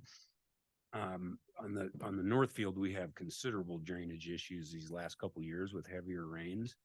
I don't know if the soil out there has become so compacted or if we have thatch buildup or what, but we had the flood, if you all recall, 2 summers ago. So we're getting, basically everything's coming off of the North Field down the driveway off the corner there that goes to the driveway, then that goes down to the building. And it's bringing all the sediment with it, like the warning track sediment. So I have a hard time believing that we would be able to solve that problem with replacing the field. To further answer your question, there's minimal loss, like on our existing turf, there's minimal loss of the crumb rubber. We don't think it's getting to the river. It was migrating that way the first couple years, but we put several wattles in between the field and the bike path to just kind of capture that. And this is sand. So if we find it piling up outside the field, at least then we can bring it back and use it again for infill. So Can we replace the rubber with sand at this point? we could. Yeah. There's also, it's what's that other? Yeah, cork. Like, we've been kind of using a mixture of cork in with the crumb rubber that exists. Just to spruce it up. And Is there data on the sand? Has that been around a while? Is that proven application? yeah, there's combination. You could do a combination of cork and sand, a combination of cork and rubber and sand. So our biggest reason for wanting to do the sand is because after like the first winter, it doesn't pack down to where it's hard as concrete, but it does pack down a little bit, and it tends to stay. It'll make snow removal easier. Right now, we can't blow over the fences because we pick up so much crumb rubber that we can blow over. And if we do throw a little bit of sand over, it's just that. It's sand, not recycled tires. Yeah, you can see. Remember that first year, You can the see the snow piles black were in the black. snow Yeah. pile. I mean, that first year when we were, didn't know what we were doing yet. Do the ultimate frisbee guys need lights? They love the fact that they can play later into the evenings, under the lights, because they have groups come over from Vale and Eagle County, to play. Other questions? In a nutshell, it just seems that economy of scale, we're better off if we're gonna do anything, we should do them both. Just because of the irrigation issues and, how much it's gonna cost for one compared to doing two and just ripping off the Band-Aid. Okay. Do the ultimate guys have another option we could help them with? They're actively looking around for potential other options. I can't speak for all of them, but I can speak for Strong Voice. They will still continue to play, especially during those shoulder seasons later into the year when, you can, in the middle of summer, you can play till 9 o'clock at night, but when it's September, October, they have voiced that they would still play, and consider Breckenridge a home. All right, what's the will of the council, Dick? The economies is lit to Jeffrey's point. I mean, I appreciate you guys doing this exercise because I think it was important with the money, some of the challenges we're looking at. So, I don't think it makes sense from a financial standpoint to do one. So I'm in favor of both. If we could take, to Todd's point, which I think is a really good one, if we could take just a quick look at alignment, basically to see if we could get a more effective multi-use situation there, without slowing the project down, I'd be hugely in favor of that. That might be impossible, but if we could, that'd be fantastic. And then finally, I think it's really, really important that the South Field is CHASA compliant, that we have some bells and whistles that make it an appropriate field for our high school team. I think that's super important. Would We you have say one of the, CHASA? CHASA is the high school, Oh. it's Colorado High School Sports and Activities Association. So they are the governing body of high school sports. We have a fantastic ice arena.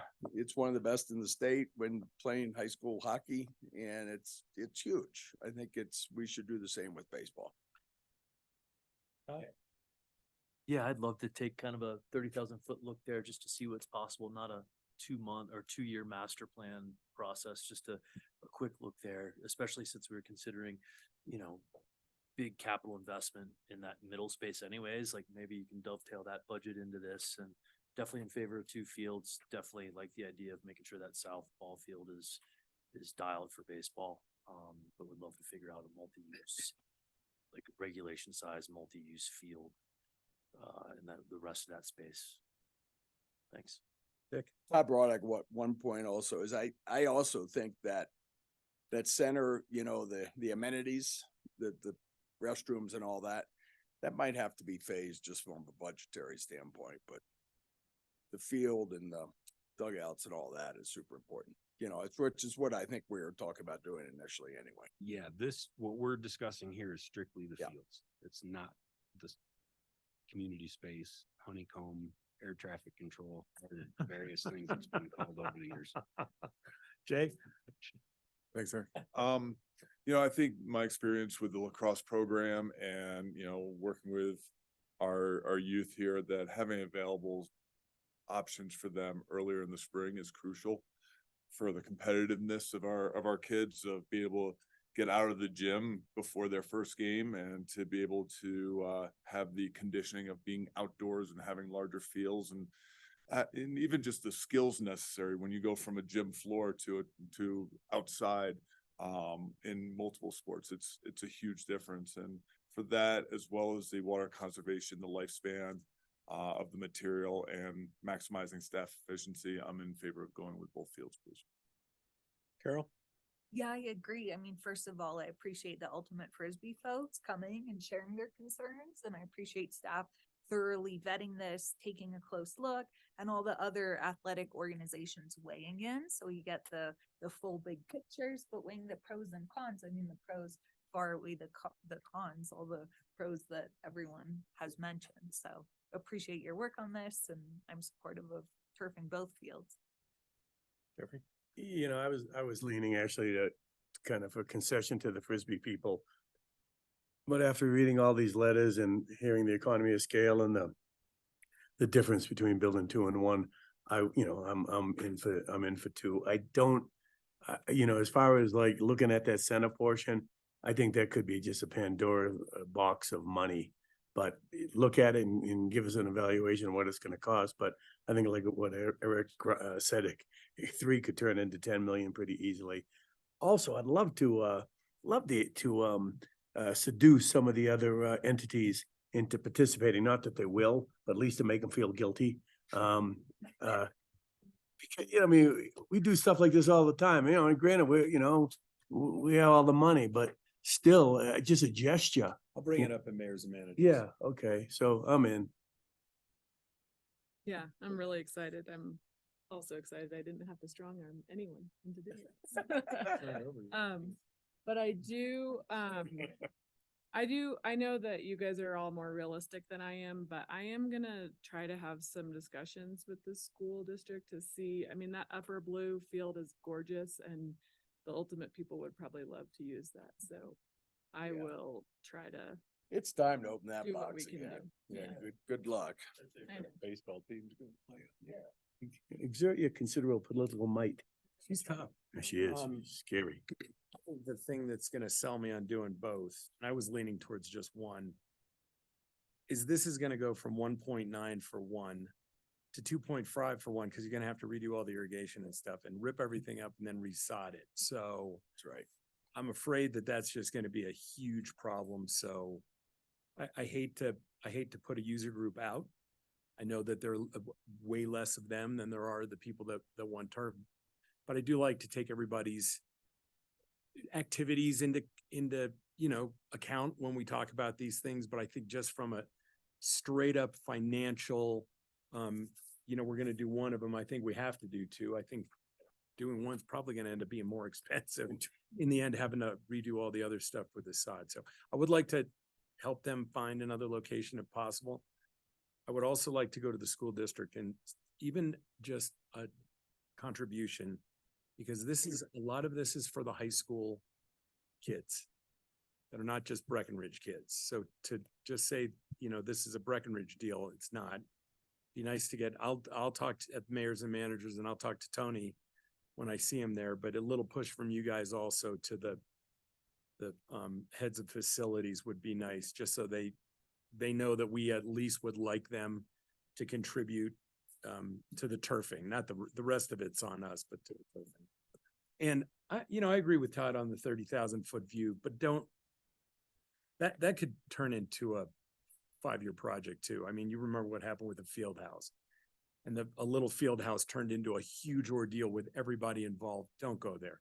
Just have Norris look look and see if there's an opportunity to move stuff, wiggle stuff a bit to get another field in at some point, but don't turn it into a fiasco. All right. We're going to take a 5-minute break before we move on to the last two pieces.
This is a.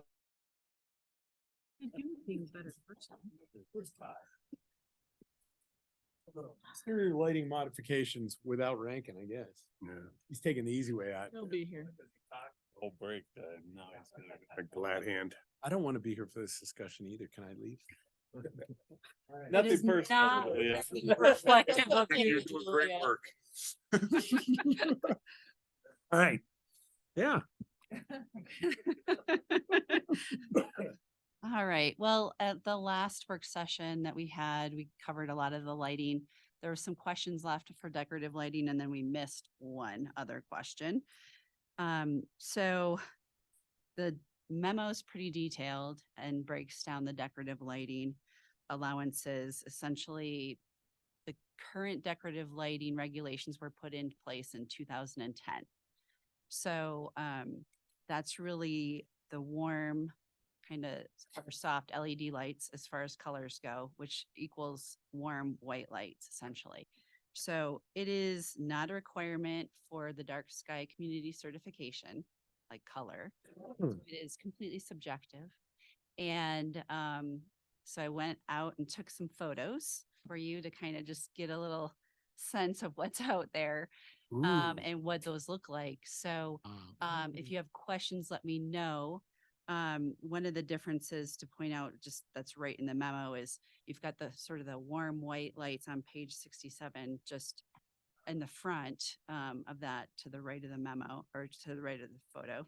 And then in the back of it is those cool kind of white lights that when you get further away, they look blue. And those are sort of what we would want to type of lights to avoid. But like I said, it's not a requirement. And yeah. Do we? I'll let you, I don't know if you want to go step by step, Eric, on these categories, or you want me to just wait till the end and you guys can answer the questions. Would you prefer? Let's just go step by step, but really brief overview of each question. We don't, I mean, it's a lot of questions. I want to get through these so we can get to the end. So because the color Some piece. guidance, yeah. Yeah, the color piece is subjective, so it's completely up to you all. So I guess then I'll just open it to Yeah. you. If you So have questions for me, let about me the know. color piece. One Yeah. question is I think one of the things that I'm battling with is with colored, but we can't have colored LEDs currently. The only colored we can have are non-LEDs. That's compliant? Right. So currently how the code is written is LEDs are required for decorative lights and warm and soft is required. So they don't make colored warm and soft LEDs.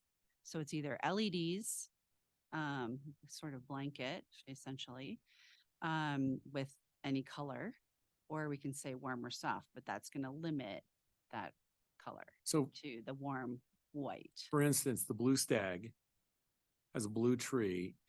Are those LEDs or are those? Those look like LEDs. Yeah, and they've been up for, I mean, years now. We've just never enforced it. I mean, us going around and telling people to take their lights off their trees at this point that have been up for years.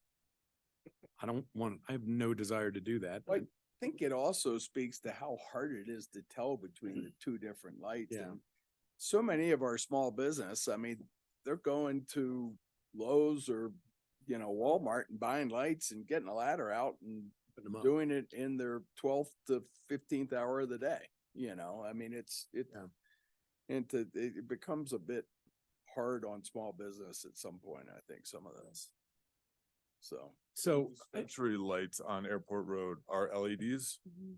Yes, those look like LEDs. Okay, and because they're not warm or soft, if they were in the core of town, those would not be allowed currently. No, the lighting regulations are, for decorative lights are across the entire town Okay.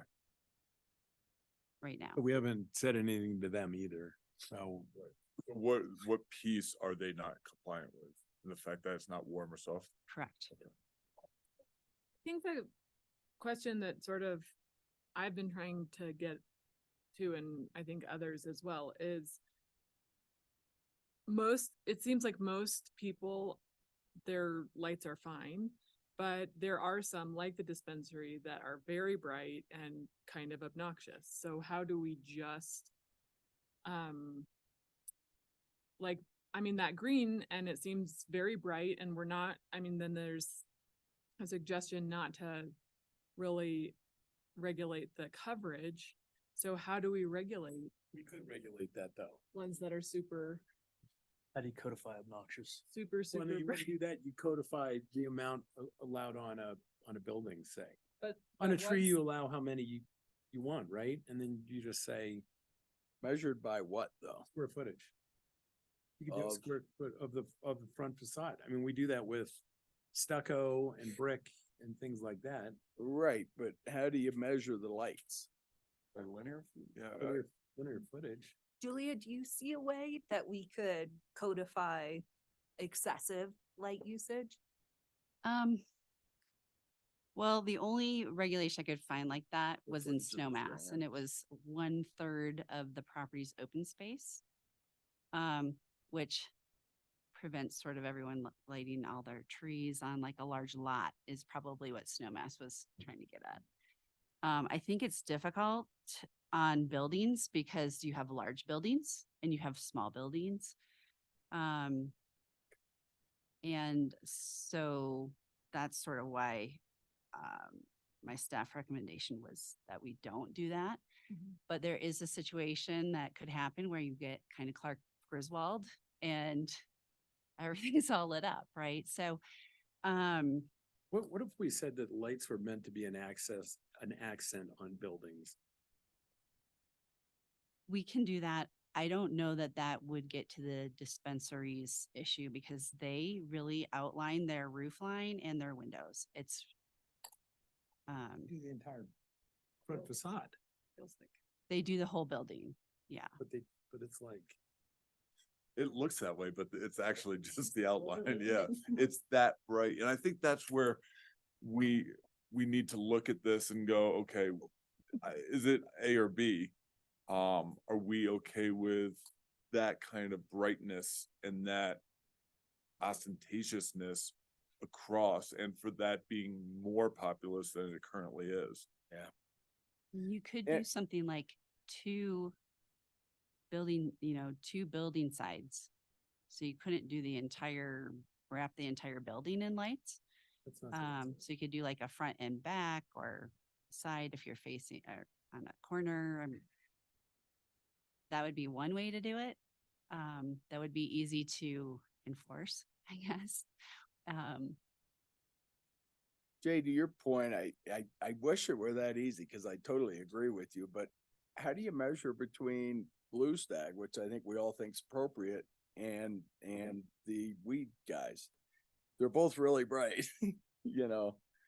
Blue Stag, you know, that jumps at you all the way down Main Street. It's bright. The blue LEDs are bright as the greens are, and I just, man. I think we there'll start getting always into be these someone subjective- that is directly over the line that gets affected. And, you know, I really think that consistent appearance throughout the core of town is appropriate for our town.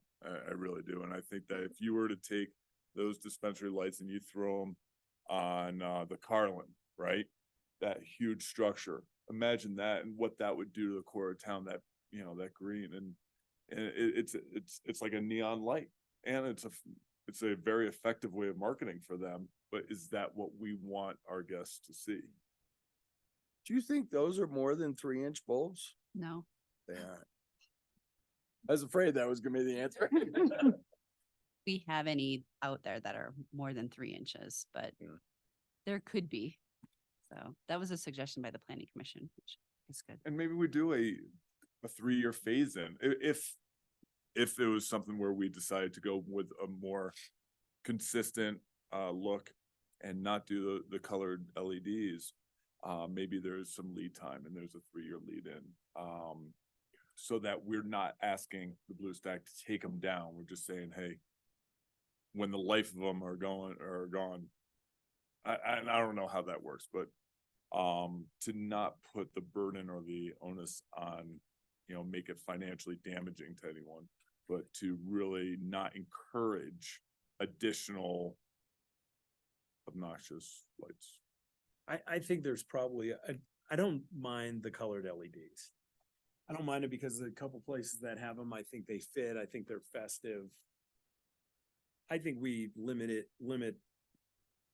we figure out some kind of formula for linear footage. And we do it that way.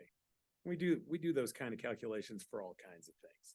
And they're not easy, but so. This way you don't have that situation like the dispensary in the middle of town, which is the fear. I mean, to regulate and legislate just for one building to get them to not look that way, I don't think is right. But we don't want that mimicked in the core. And I totally agree with that. So why can't we just find a way that, you know, you can use colored LEDs on your eaves or outlines of the buildings, but not on windows, or I don't know, there's got to be some language in somebody else's code that would work for that.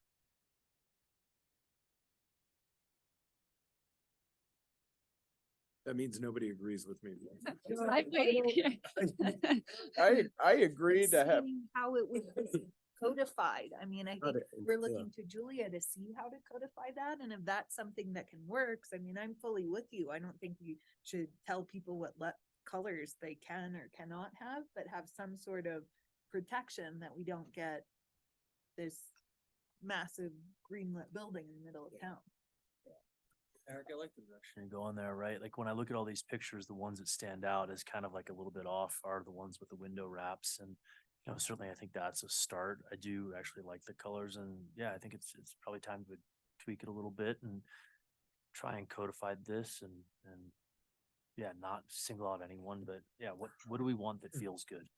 And the eaves seem to look good to me on the pictures and the trees. quite Yeah, frankly. I'm with you, Eric. I like the colored and I like the opportunity for colored LED. I suspect at some point you want to be able to get non-LED colored lights at some point, so. I could, Julia, but I mean, I think we should try to get help from the staff who are the experts on this and find a way to limit the glow of, you know, some of the too intense. If you were gonna do square footage, how would you quantify the lighting? I'd do linear square footage. Linear square foot, and then, Just linear footage, not right, square footage. and then, but what would be the lighting? How would you kind of tie this linear square footage to the amount of light bulbs? How can we do that? Well, you just do it based on, I mean, we do, so currently, when you come in with a plan, we know what your facade size is, yeah. right? Because we say you can't do more than 25% on any facade of, say, brick. Yeah. There's got to be a way to codify it that way to say you can't, you know, lights can't account for more than, you know, 4% of your Right. facade square foot, or I don't know. I don't know, because I haven't thought through that part enough, but So you or just doing it. I mean, if you just let people do the eave or the building form Yeah. and not the windows or I mean, you control signs because you want a certain look Yeah. to maintain, so you ought to be able to put some parameter around that Yeah. lighting. But I will say, I bet the people that come here, I bet they love our lights. They love walking down Main Street and seeing those garish wildlife scaring lights. well, and it's hard to tell people they can't light every tree in their yard when we light every tree tree, in our yeah. yard at the plaza. Yeah. I mean, and people love it. I Yeah, mean, and it's we a have- zillion photos that go on. And there, we have so- moose walking down Main Street. Yeah, they don't seem to care. I don't know. Julia, you can come back, when we come back with the ordinance, I think we can come back with some language that will Could you just meet fix it what and your come back? requirement Let's is. fix it, make it easy for us. Okay, that gets us through pretty much E. Well, no, that gets through E, because do we support a 3-inch maximum bulb? Yes. I think everybody Yeah. does. Council agree not to implement lumen restrictions.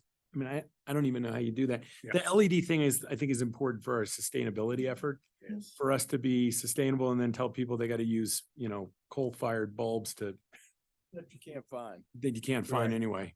Lumens will be somewhat limited by whatever this amount restriction. we Right. do. Right. Limitation on number of decorative lights on a property. I think we're saying yes on a building, right? Take a stab at it anyway. Yeah. Dates allowed. Okay, November 1st to April 1st. How's everybody feel about that? Yep.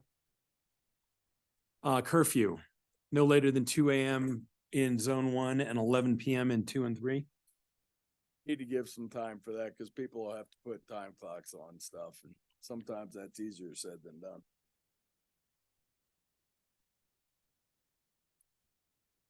Would you be, so the next one is Roman State, so if everyone's okay with the curfew? 11 or 2 AM for commercial and what was residential? 11 PM. For decorative only. This is just decorative.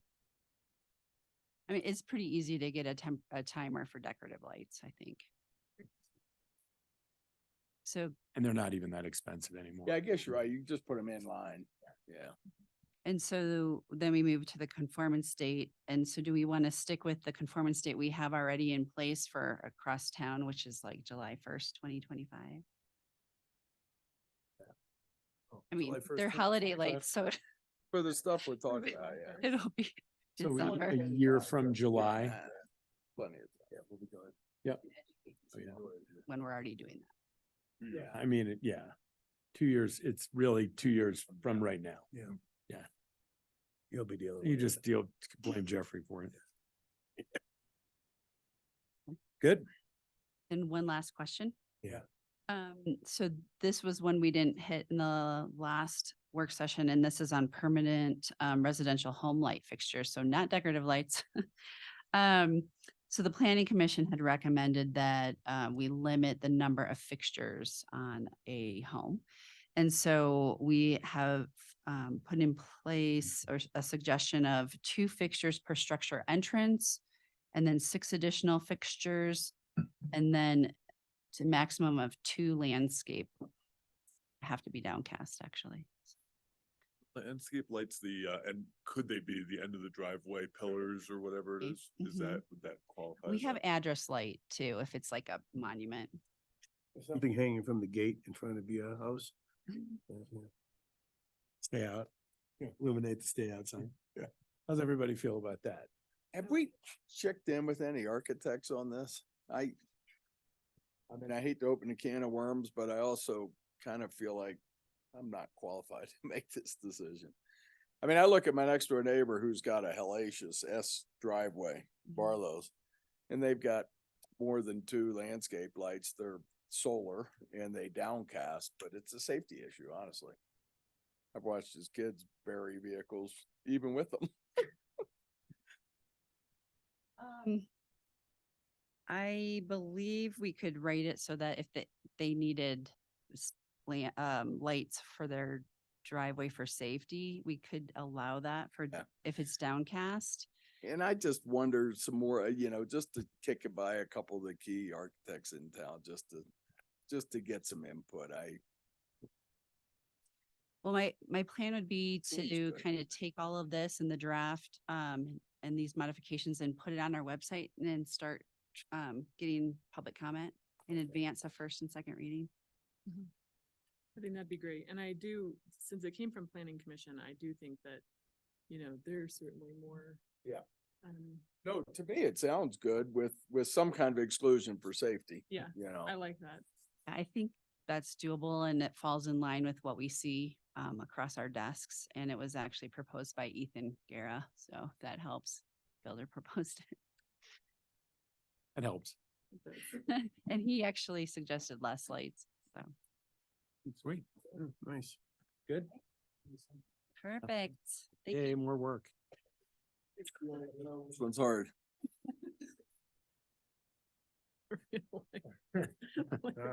This thing, next thing will be easy. Yeah. PCB, PK, Gold Rush Lot Development Discussion. Like Sunday morning.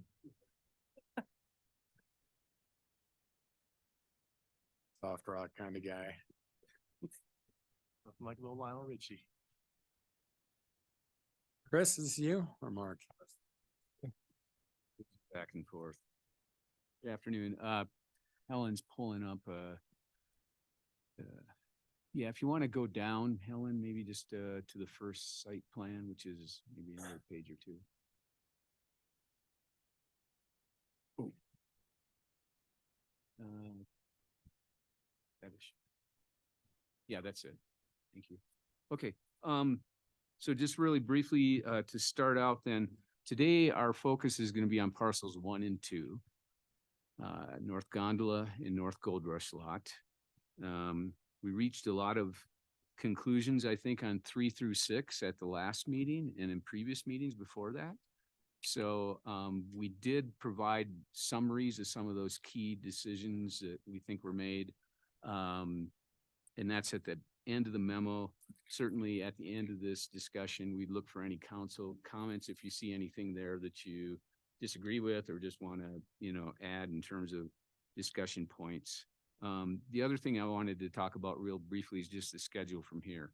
So we hope to move through parcels 1 and 2 today. Then at the December 12th meeting, what we'd like to do is hit a couple outstanding issues that are still remaining. Those being the highway crossing for pedestrians from North Gold Rush across Park Avenue being the big one. And then the other one is improvements to Ski Hill Road. So we've been working behind the scenes, talking with Mike and his crew about those, and we bring those back here in a couple of weeks for discussion with council. I might add public benefit. We talked about double dipping points, but we didn't talk about appropriate public benefit yet. So that's got to be discussed at some point. Thanks, Dick. Yeah, so then after that, the hope is then that we'd be working the next month on deal points, all the deal points in this development agreement, which, as you know, there's a number of them. And come probably the second meeting in January with those deal points at a work session. After that, the hope would be we can go to first and second readings in February on the development agreement. That's the schedule. Hope to stick to that, and we'll see. But to start out today, we're going to talk about parcel 1. And this is a North Gondola lot. And we met on October 24th to talk about it a little bit. And some of the questions that were asked by the applicant are, is this something we can just come back to at the master plan level and provide more detail on? And the council's response was, we'd really like to see some more details on this now in terms of the issues of landscape, snow storage, drainage and detention, lighting. So that's what we've done, is we provided hopefully pretty succinct analysis of each one of these, and then we'll just be looking for feedback from the council on that. So Eric, I can move into this pretty quickly, I think, through these. Do you want to, after, like, we start out with drainage, do you want to then go right to the question after that? Yeah, let's do it that way. Okay. This way everybody gets to answer. Perfect. Okay, thank you then. So you can see the parking lot there. That's its existing configuration. There's a couple, I don't have a pointer, but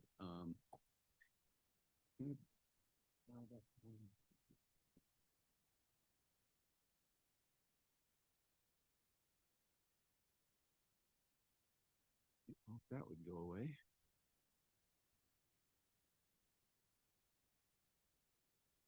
Does that go away, or does it eventually? Click on it. No, no. The page. Yeah. Right there.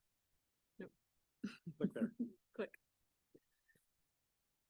Oh, there we go. Got you. Okay, thank you. So there's currently 2 detention ponds of sorts over here on the east side. Here's where the rec path goes through. This is North French Street right here, and the river's right over here. So there's 2 detention ponds right now. They probably have to be improved to meet town standards, but there is some detention provided. What they're proposing in addition to that is this underground vault area here, which would handle water flow coming off of this and treat it before it eventually makes its way to the river. So Shannon Smith has had a chance to take a look at this. She agrees that in concept, this all makes sense and would be a reasonable approach. The one thing, she has, obviously suggested is it needs to meet the town's engineering standards. So, I know this was probably of all the issues on North Gondola Lot, the one that the council probably felt strongest about. But anyway, so the question for you then is right here in blue on the staff report. Is council comfortable with the above conceptual design with the condition that all drainage, detention, and water quality associated with the design's implementation meet the town's engineering standards? Yeah. Yeah, I'm good with it. I'd love to have a little bit more kind of width there, for the river, but I think parking is super important there, so I'm good. Just the river channel there is just deep and fast, and yeah, I'd love to have a little bit more room there, but in my mind, parking oversees that, so I'm good. Think you're good? Yeah, as long as it meets the engineering standard. Yeah. Kelly? Great. Yeah, they can make Shannon happy. Good luck. Yeah. Exactly. Next. Okay. That's great. Landscaping. So there is some existing landscaping. Everything in the lighter green is existing trees right now on the perimeter of the parking lot.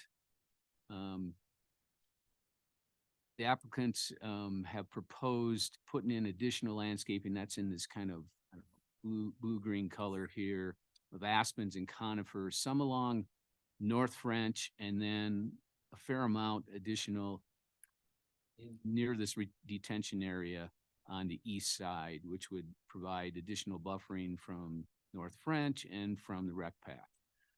There's no proposal to do anything more out here on Park.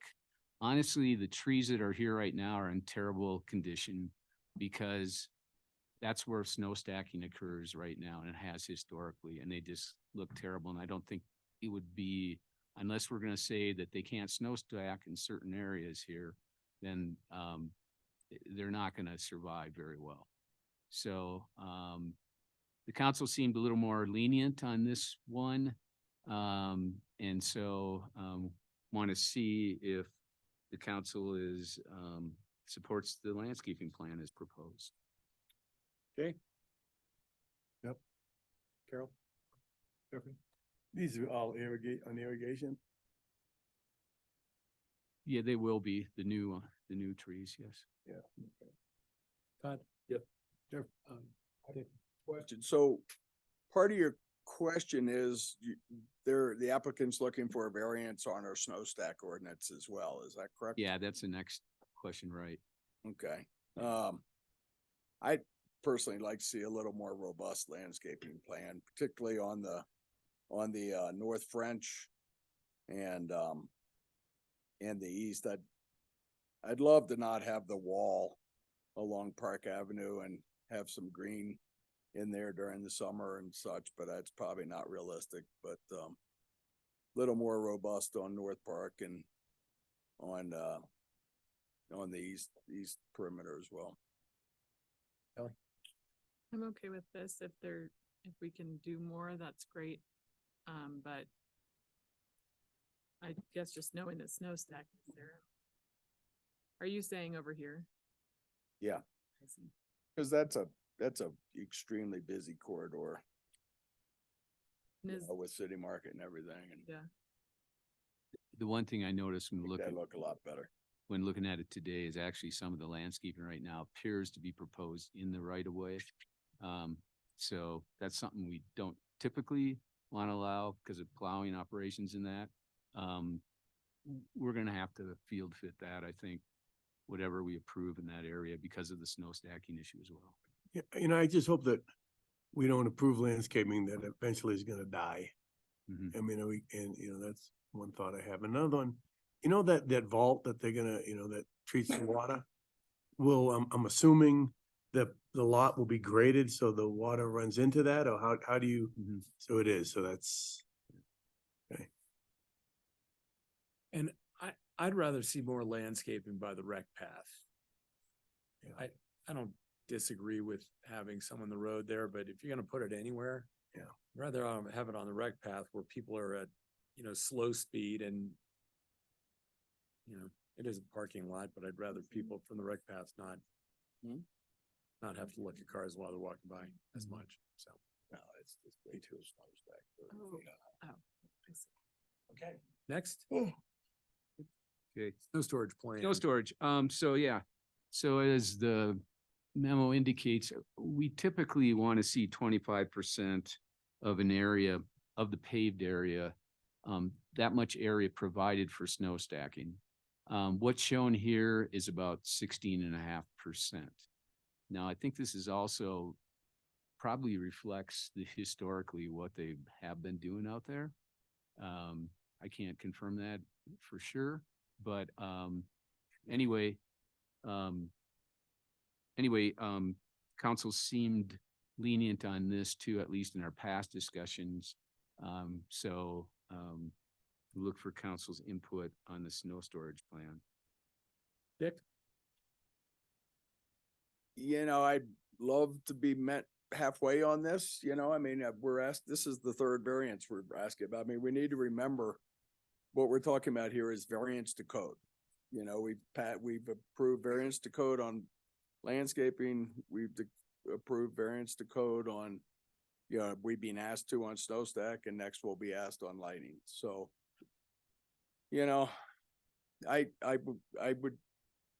I would like to see the snow stack plan allow for a little more robust landscaping along North French.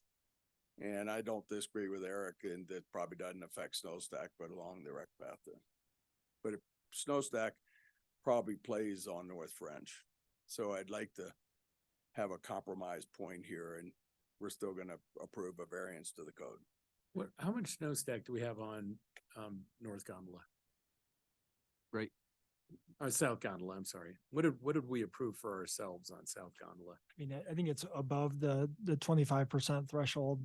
I mean, because, we have the large detention area in the front, and then we actually have some, like adjacent to the surface lot, fairly generous planted area along Park Avenue.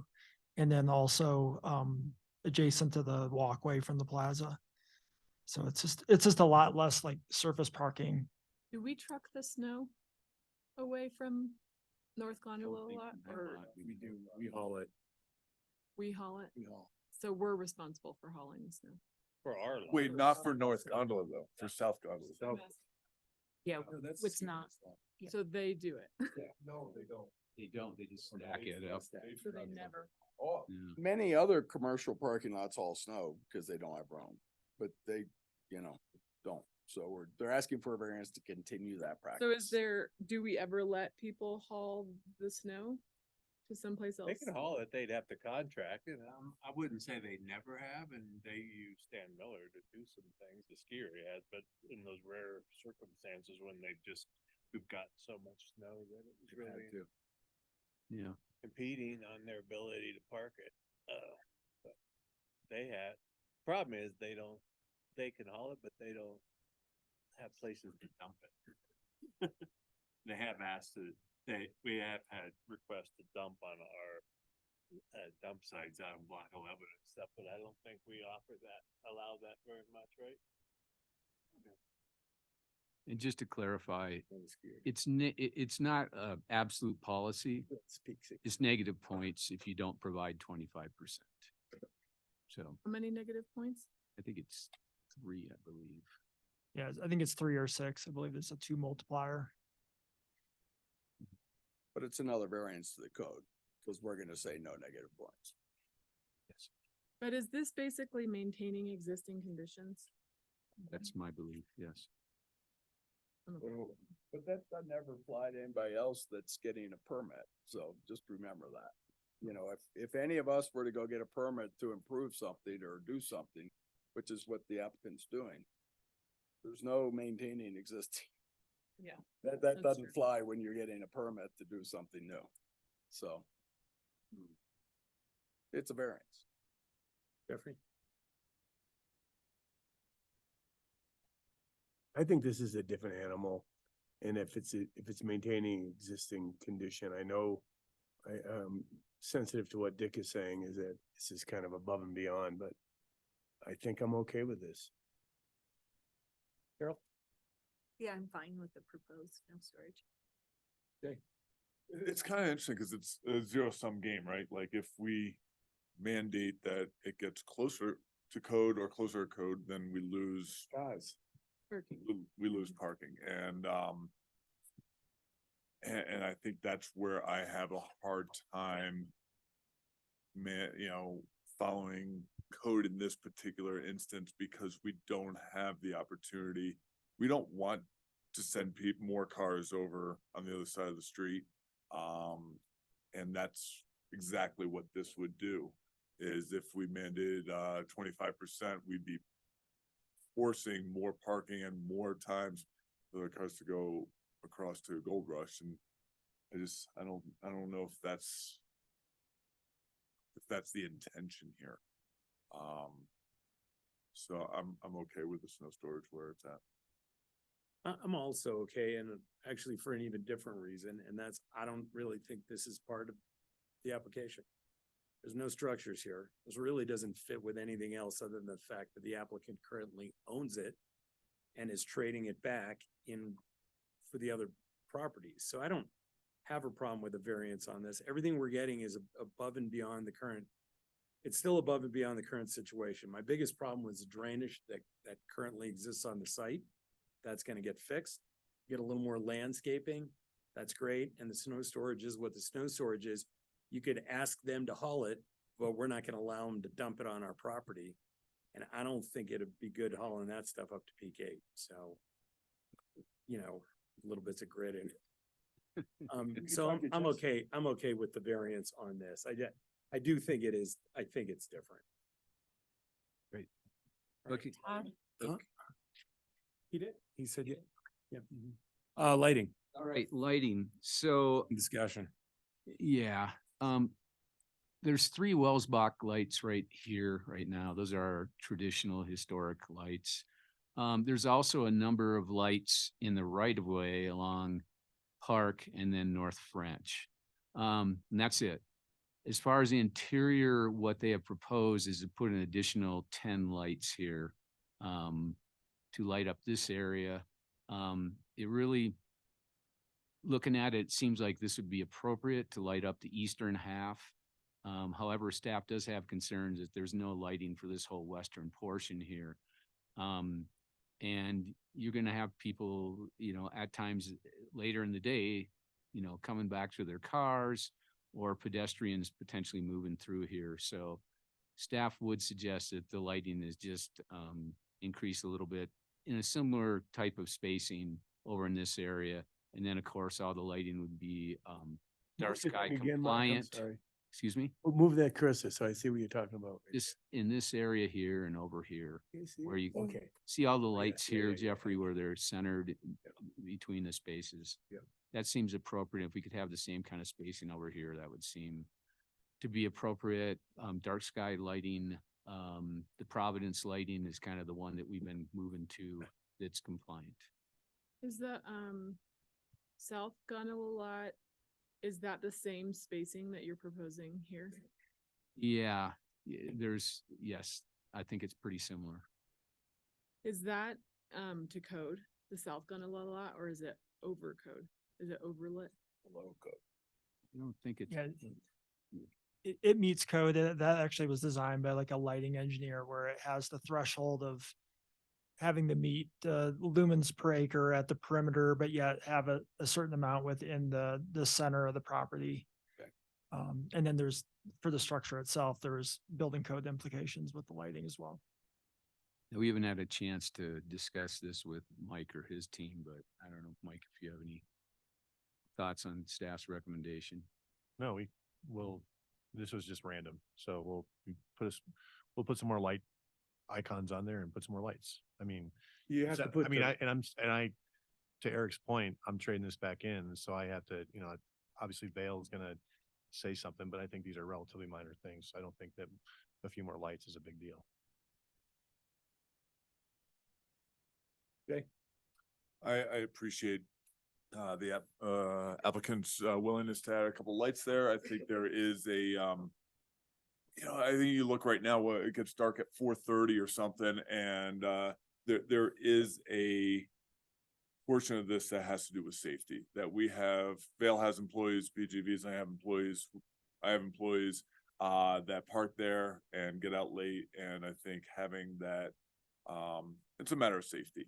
And I think that is appropriate. We don't lose any spots by adding 8 or 10 lights, and I appreciate that. Carol? Yeah, I agree. I think this is one part that the applicant's willing, thank you, that we should be code compliant. I'm in. Yep, I'm in agreement, yep. I mean, I think the I was really surprised when I drove by the South Gondola, how bright it is the other evening. I think if that is overlit, I mean, my preference is just to meet code and not do any extra because it seems very bright to me.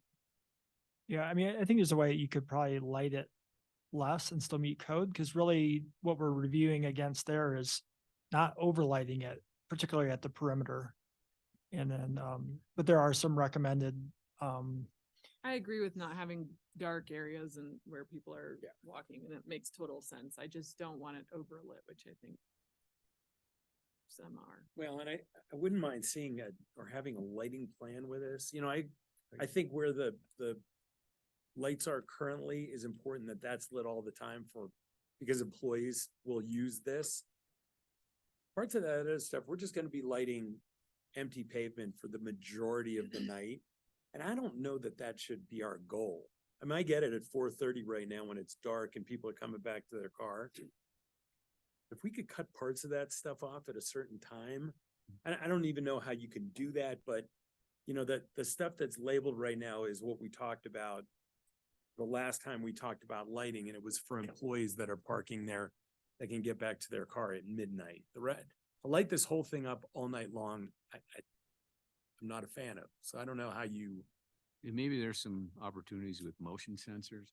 Okay. Like that too. Yeah, I think when we get to site specific, we can address that, right? We could have zones for lights. We could keep the eastern side of that lit for late night workers that use that lot for restaurant and whatnot, and get back to a safe place, and have the western side go dark at a certain time too. I mean, this is conceptual to get you guys comfortable with it. And so conceptually, if it is turn lights off at a certain point, meet code, but have it be minimum, then when we get to site specific, we'll get that done that way. Fair enough.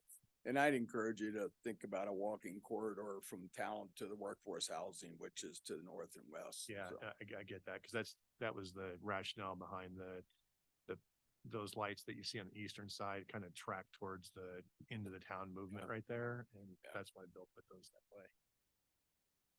Okay, the last thing on North Gondola lot is we had a discussion about, and council seemed, pretty unanimous on this, wanting to see parking attendants there to efficiently park vehicles so we can maximize the number of spaces we retain there.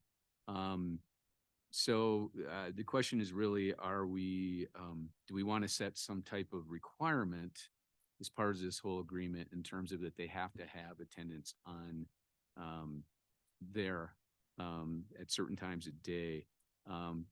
Because of the timing on this, we haven't discussed this with BGV yet. I did talk with Matt Halsey, who's got a lot of experience, past life with this area, and he suggested during the winter ski season, 6 a.m. to 3 p.m. or until that lot is entirely full, which some days is earlier than that. So obviously, anyway, if the council agrees with that direction, I'm sure we can discuss this a little more and maybe bring back a conclusion on that in December. What did he say, like 2 people from 6 to 3? What did I didn't say a number of people. Okay, but yeah. I'll do 6 to 3, because that, on weekends, that lot is the first to fill and is full by 10 a.m. Oh, okay. Yeah, I think you could do Till or until full. Load in. You could put a time Yes, for 6 to until full. 3 or until full, whichever occurs first. How does everybody feel about that? I'll be the outlier on this one too. I think it's unnecessary. I think it's motivated by money. They're gonna do it. That's where I was. Not at all. I I don't. feel the same I way. hate telling businesses as much as I like telling them other stuff, not how to run their business and how many employees, yada, yada, so. So the I'm only a reason no. this is not that though for me is this is how they mitigate the parking spots that they may or may not have. If they don't park everybody exactly how they do it, then we lose parking as a community. $40 a spot, they're gonna do it anyway. Yeah. Maybe those will be the first people that get cut when they're short of help though. Yeah. I mean, well, that and the dude that busts tables up the Vista House. And they do contract with Interstate right now, so that could always change. They could go back to staffing it themselves, but right now it's through Interstate. It's Interstate. What that job pay, do you think? Bet you, I could get it for you. Is it a drug test? Todd? With Dick, I think it'll manage itself. I'd like to have the attendance. Attendant. Yeah, I'd have it in. That was the nexus for not making sure every spot was measured out. I think the market will take care of itself and that, I don't think it needs to be in the development agreement. I think yes. Attendants are important You for say me. yes. Okay, thank you. Workforce housing, this is the bigger one, All right. bigger piece. We outline in the memo, the square footage and the breakdown of the SFEs needed for both the required employee housing mitigation for the development on parcel 4, as well as the desired extra that the town would provide, which they would like the flexibility to be up to 35 SFEs to cover, just to kind of get the appropriate number when it's further designed. Right now, they estimated they would need 32.7 SFEs from the town. The programming is the same with the 92 units, 40 studio units, 10 6-bedroom dorm units, with each having their own bathroom, and then 42 1-bedroom units. But I think more importantly, since the October 24th meeting, we, including the housing division, met with Mike and his team and really kind of hashed out, I guess, rate or suggested rental rates, baseline rental rates that would be acceptable both to the town as well as the developer to present to the council tonight. So with that, we have that outlined in the memo. Mike also provided kind of a rationale in his own memo where kind of stating why he needs to hit that target. And then, Lori is obviously here to answer any questions in terms of why those rents would be acceptable by the town. Understanding that, there's a need for housing at all levels, and we'd prefer that there's, lower cost options, but also understanding that there's, a dollar amount to make the project feasible that Mike has to hit as well. So with that, I'll open it up for questions. I'll leave it at that. Questions? There are. Yeah, go ahead. Out of the 143 bedrooms proposed, can you just clarify how many are need to mitigate for the employee mitigation and how many are of the additional bedroom count? Just, I know on the square footage that they need 25,000 square feet of workforce housing. So I believe, since really they're only proposing the 42 1-bedroom units. So just taking that I guess it would be 42 beds. There's 101, I believe, additional that they're asking for on site. 42 beds is the employee mitigation Required. portion and 101 is additional. Correct. Thank you. We started to have a little bit of a discussion at the last meeting about the town not doing anything on this site, but potentially moving some of this at the Nantrata property. And it wasn't a full-blown conversation. It was sort of just some chatter. And I guess since then, I mean, we talked with Mike, and I think it's the recommendation and staff that we should take advantage of this site. This is, if you objectively looking at the two sites, this is the better of the two sites between the Entrada and in town. The Entrada is also a worthy site of housing probably in the future, but we really look at it, it would be a missed opportunity if we did not, pursue a decent amount of housing on the site.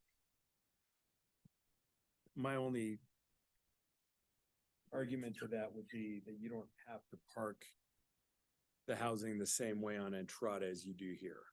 You actually have to build decked parking to park these units, which makes the whole thing. I don't want to jump to my conclusions on this, but I don't like the way this looks. I don't like this as the entry. I think it's too close to the road. And that's where I don't disagree that it's a great place to house people. I don't know that it really fits. Yeah, I think what we would say in terms of the town's transportation goals of trying to, have people be more walkable and No, I be get less that. auto dependent, this is a much more realistic site to achieve that. get- And I this, get and it's that, been but this is- identified This by is also traffic the entry to consultants. town. So that's great. And I get that. And I am a fan of that, but this is the entry to the community and these homes are right on the road. So I don't necessarily agree that that supersedes the other. So that's my point. I don't, all those other things I agree with. I mean, it's right there. Other than solving the getting across the road piece. I don't know that I am in favor of putting this many SFEs from the town onto this property. Eric, I'll jump in if that's Yeah, cool. please. Cause I've been wrestling with this quite a bit and I'm probably the first one up here to say that I like human scale development where you can park the car and you're there for 2 weeks without touching the car. And I think this parcel has a lot of that. I've got concerns about recreating kind of the mess that we've got, over at the other end of town with Cross and Park Avenue. Some concern about with the program, the amount of programming that's on there. And, I feel like this whole process there's been some amazing iterations and we've gotten to a really good place. This is the last piece to me that I'm kind of struggling with the programming there. Like, is that the right spot to put that many units? And do you go with none? Do you go with partial there? Do you split it and move part of it to Entrada and then find another parcel for the remaining amount? That crossing to me just, I think it's gonna, are we creating a disaster with the crossing there and the folks that are gonna be walking to City Market, walking into town? Like, what is that gonna look like? And do we want that? Yeah. And that's well said, Todd. I kind of thought at the last meeting, we had indicated to the applicant that we need to know about the crossing before we can answer this question. Is this the right number? Is this too many? I mean, well said, Eric. I think it's too many. If we were just gonna put the required workforce housing units on this site, I would agree with Chris. It's a good site for it, but when we initially started this discussion, there was talk of sunsetting density and now we're being asked to add 30 some SFEs to it, and I think we're trying to do too much here. It's too close to the road. Yeah, I mean, the plan is to bring the crossing back to you at the next meeting, but we did bring up at the previous one that the scale comparison to Pinewood Village. I think if you're looking at traffic disruption today and safety, I don't think that anyone would point to Pinewood Village as being the primary driver of disruption of traffic on Park Avenue with individuals crossing. It's a much more intermittent crossing scale than you have here in terms of looking at people living and walking from their units to and from.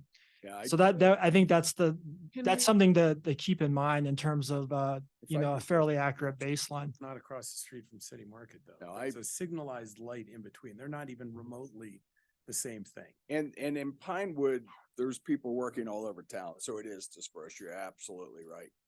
This is gonna be primarily ski area, ski employees that are gonna be mornings and late afternoon. So I totally disagree with your assertion there.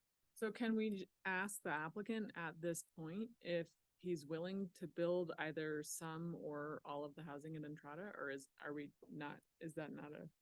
I mean, I did let him know that this conversation could come up, I think, and so it's just,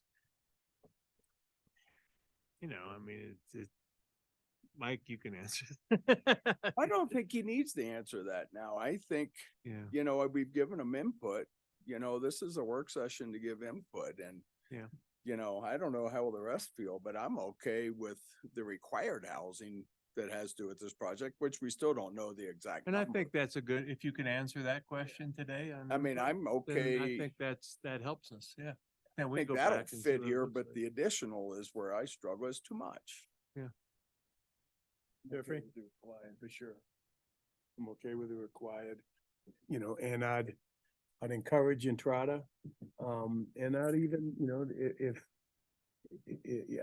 the some extra housing I could see, but I'm cognizant of the concern about what Todd was saying, kind of what's happened to the south side of town crossing Park Avenue. So I'm definitely cool with what's required.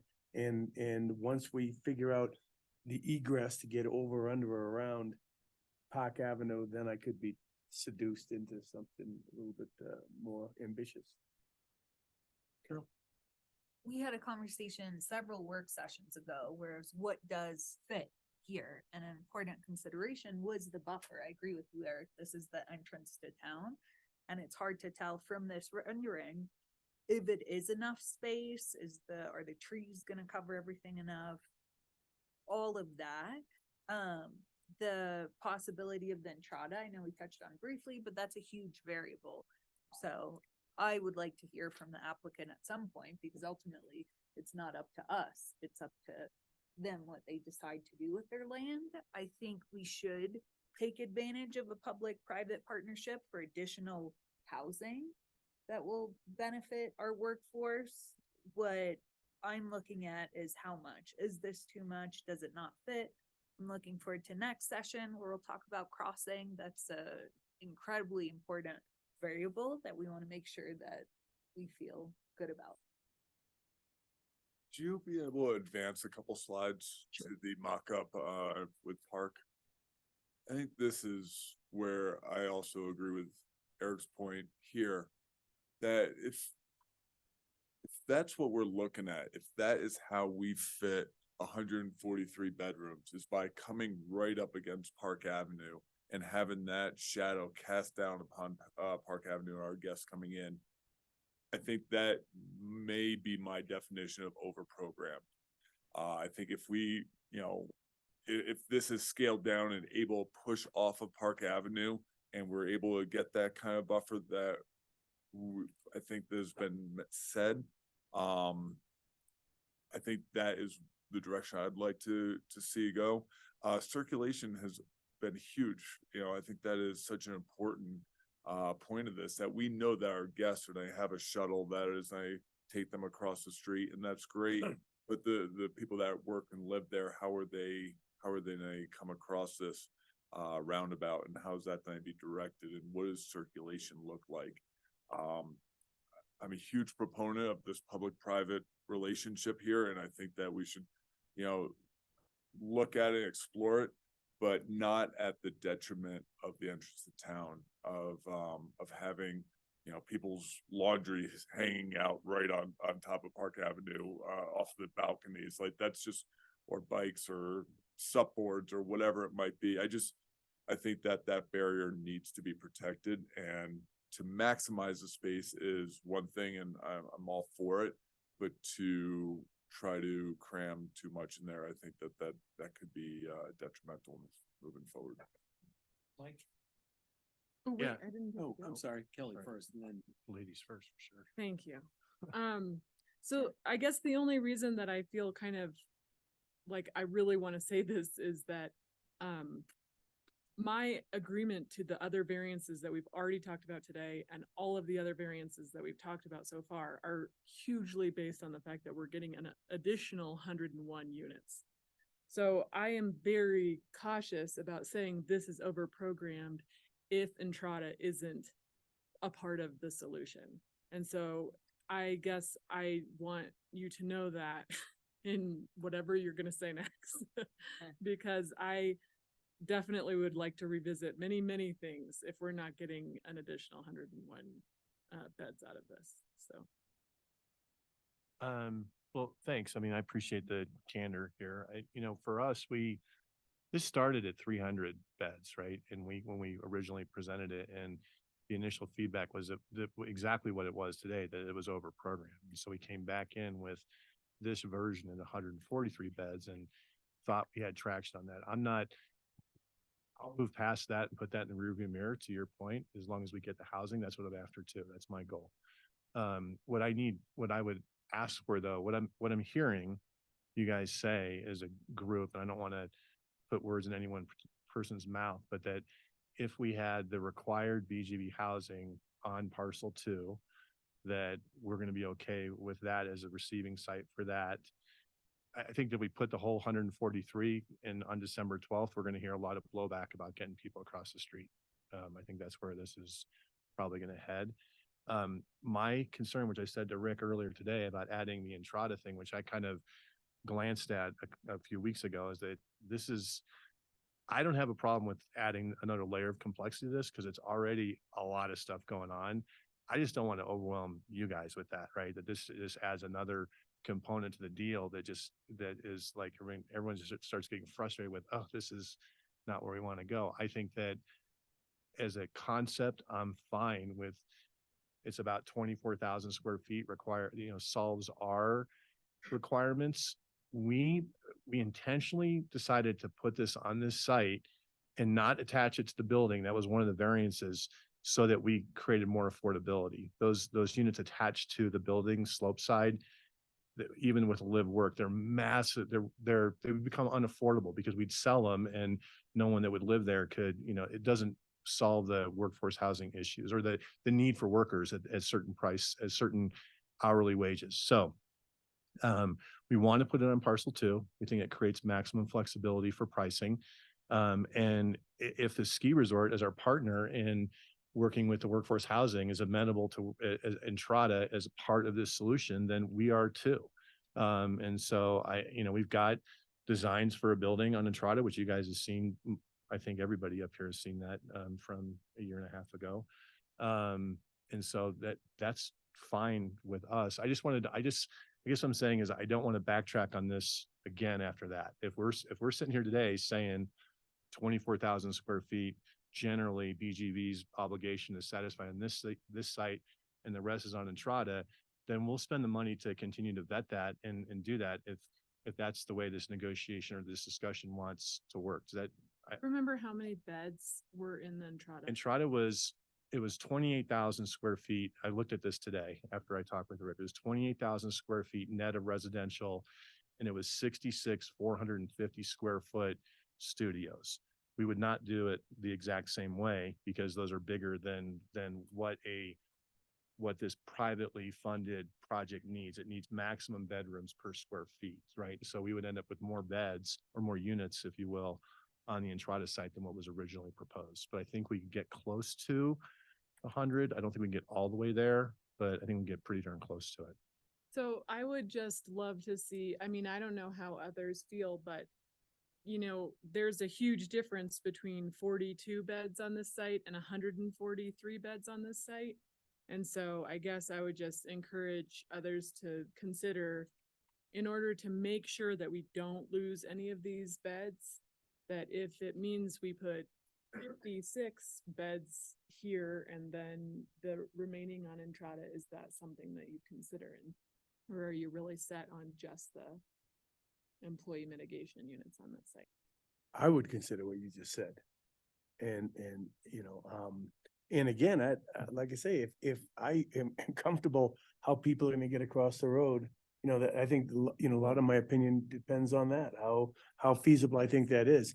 And I would just remind us all, this, it's not, nothing's a perfect world, but it's a lot better than what it could have been, if we had all the massive programming across the street. So, yeah, well, my heartburn is the getting across the road. I think at 143 might be a little bit heavy for me. It is heavy for me, but certainly a compromise on that. I'd listen to reason. If we're goal seeking to a bedroom count, like 143 bedrooms so Entrada would be the the guardrails on that, right? Entrada can only get so big. Yeah. And then the balance would have to go to, because this one is 143, we can see that right there. And so we would subtract from this what we bedroom beds, what we could put over there.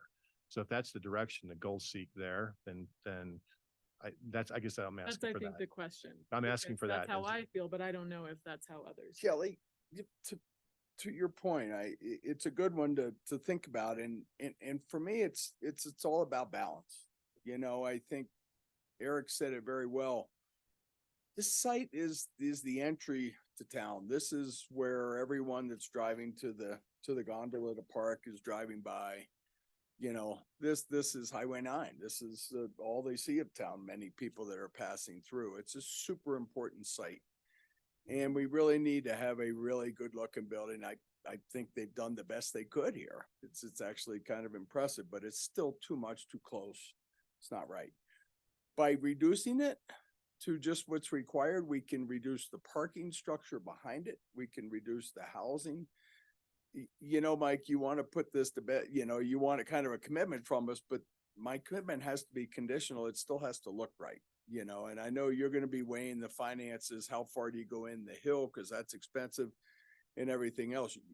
You know, to me, it's gotta be, you know, we've got to have good screening from the road and it's got to look good. It's got to be appropriate to the entry town. The other side to that is Entrada, you know, that's also an entry to town. You know, that is also the summertime where everybody's coming into town, they drive right by it. And that's also very important site. And so we need to keep that in mind. We can't over program that either. So there's going to be balance and discipline in both sites. And, you know, there's not, we need to be super careful of more is better. Laurie will kill me for saying this, but I mean, more is not always better. And we've just got to get this right. These are two incredibly important sites that we really, really have to work with the applicant to get right. My final point is what you said. I mean, if we were all of a sudden going to go over to Entrada and build 80 to 100 new units as a public-private partnership, that's a real positive to me too, you know. And I'm looking for some of those with this whole thing, and I think that's a real positive. So I appreciate the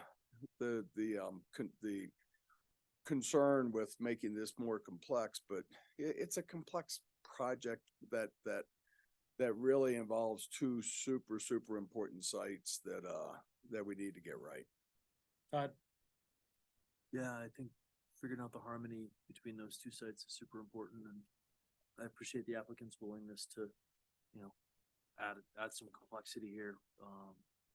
At Park Avenue crossing, I hate to recreate what we've got down the other way, and yeah, would welcome the opportunity to look at Entrada. I think from a livability perspective, it's easy to get into town. You're already kind of on that east side of town, you know. It's easy to get towards the other end of the county. It's easy to get out to French Gulch to recreate. I think there's a lot of pluses of splitting the aces here. Jay? You know, it's hard because I do think the next meeting will be integral to answering a lot of these questions. You know, part of the thing that gives me heartburn, and I just don't know if there's a way around it, is that we're going to be, and I was trying to look through it to get the exact number, but we need an additional X number of parking spaces for those 143 bedrooms or whatever number of bedrooms is up there, while that entire structure will be empty 330 days a year. And I think that boggles my mind of how can we not figure out a way to do a shared parking with that. And there's really nothing that comes to my mind, right? Like you can't tell all the tenants to move their car on the 30 days that we need them.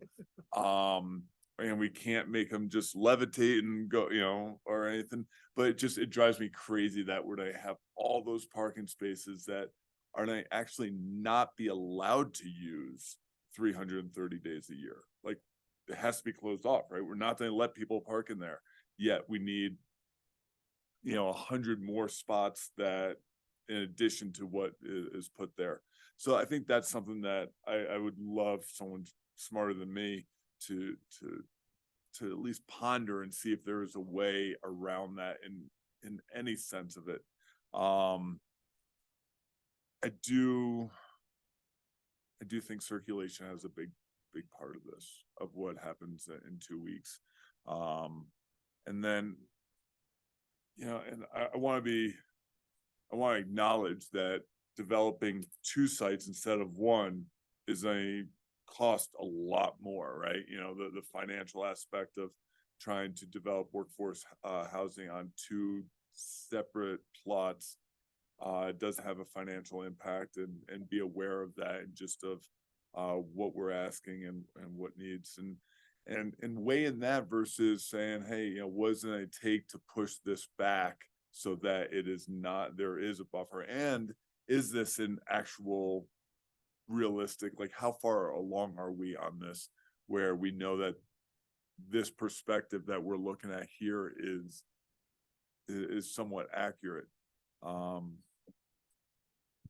yeah, I guess I don't have any definitive answers. Carol? Yeah, I hadn't seriously considered the Entrada till this discussion, but I think it's something we're all in agreement, we want to explore, so let's add a parcel 7 or 8. But it is, 7 Jersey next time. it is incredibly complex, and we appreciate from your end working through it, and I think we're more than willing to find what works best, and Jade just touched on a handful of other variables to work through, but I think it's worth taking this extra time to vet what that combination Entrada and this parcel would look like. I'm with Kelly that, one of the huge pluses in my mind of this project is the public-private partnership to bring more housing to our community. So that's very important to me, but also balancing all the aspects, the aesthetics of our town, how it fits on each plot. So I appreciate vetting this next step with you.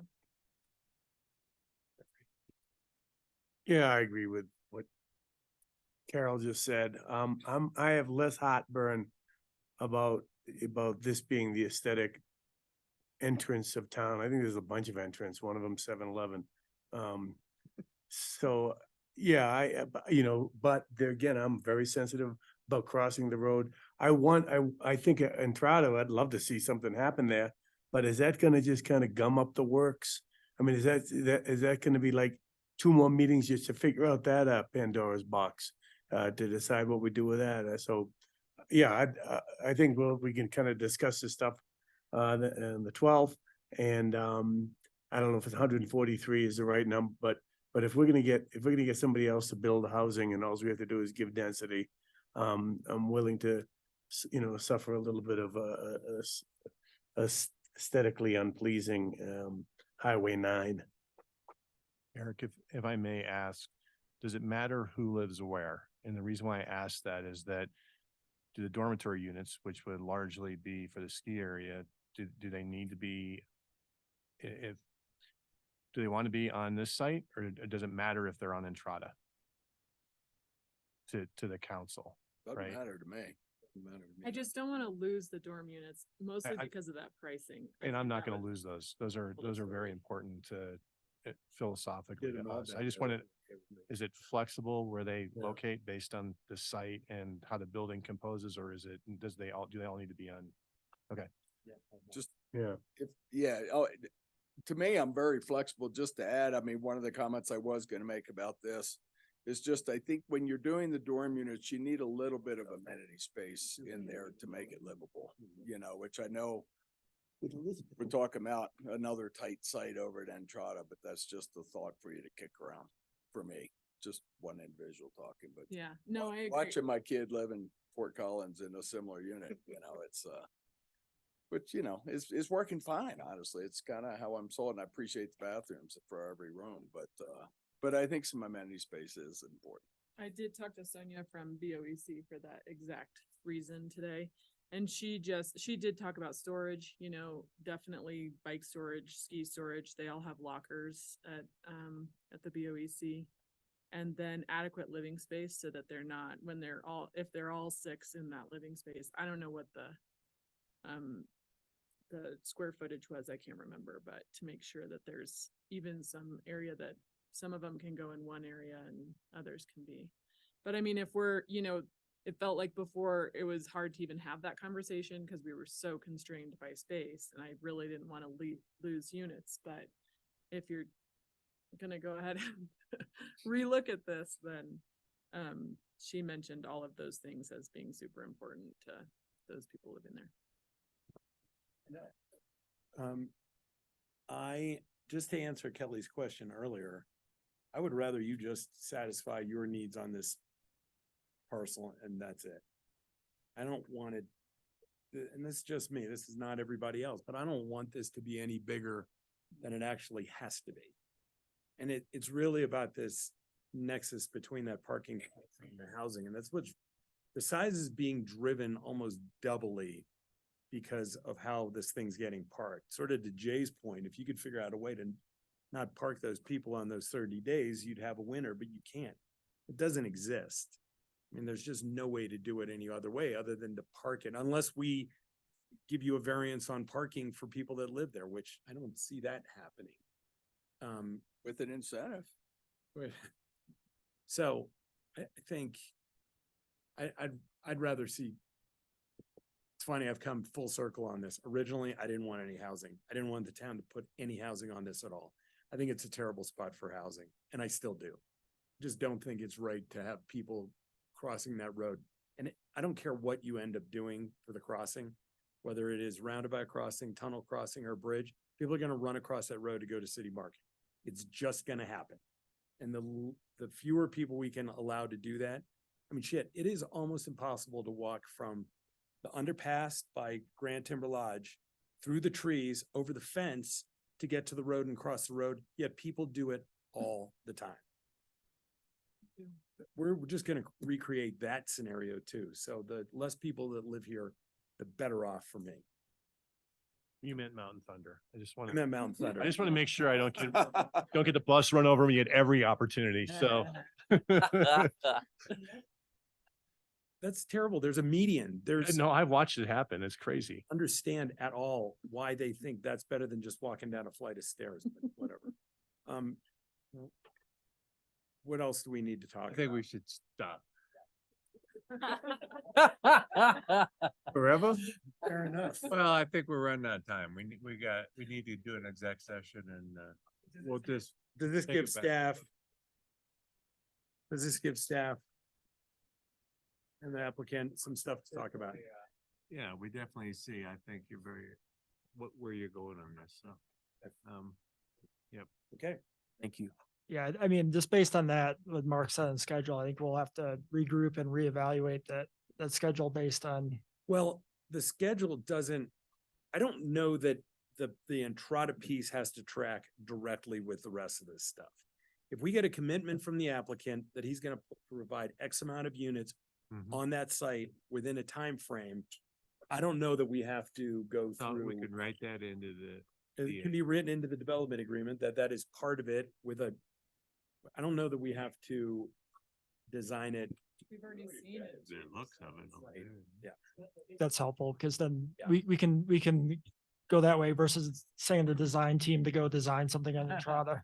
No, the big thing will be for Mike to come up with a number of what he thinks he could put bedrooms, so we have an idea based Correct. on Right. if we're getting close to that number. Yeah, that's great. Thank you.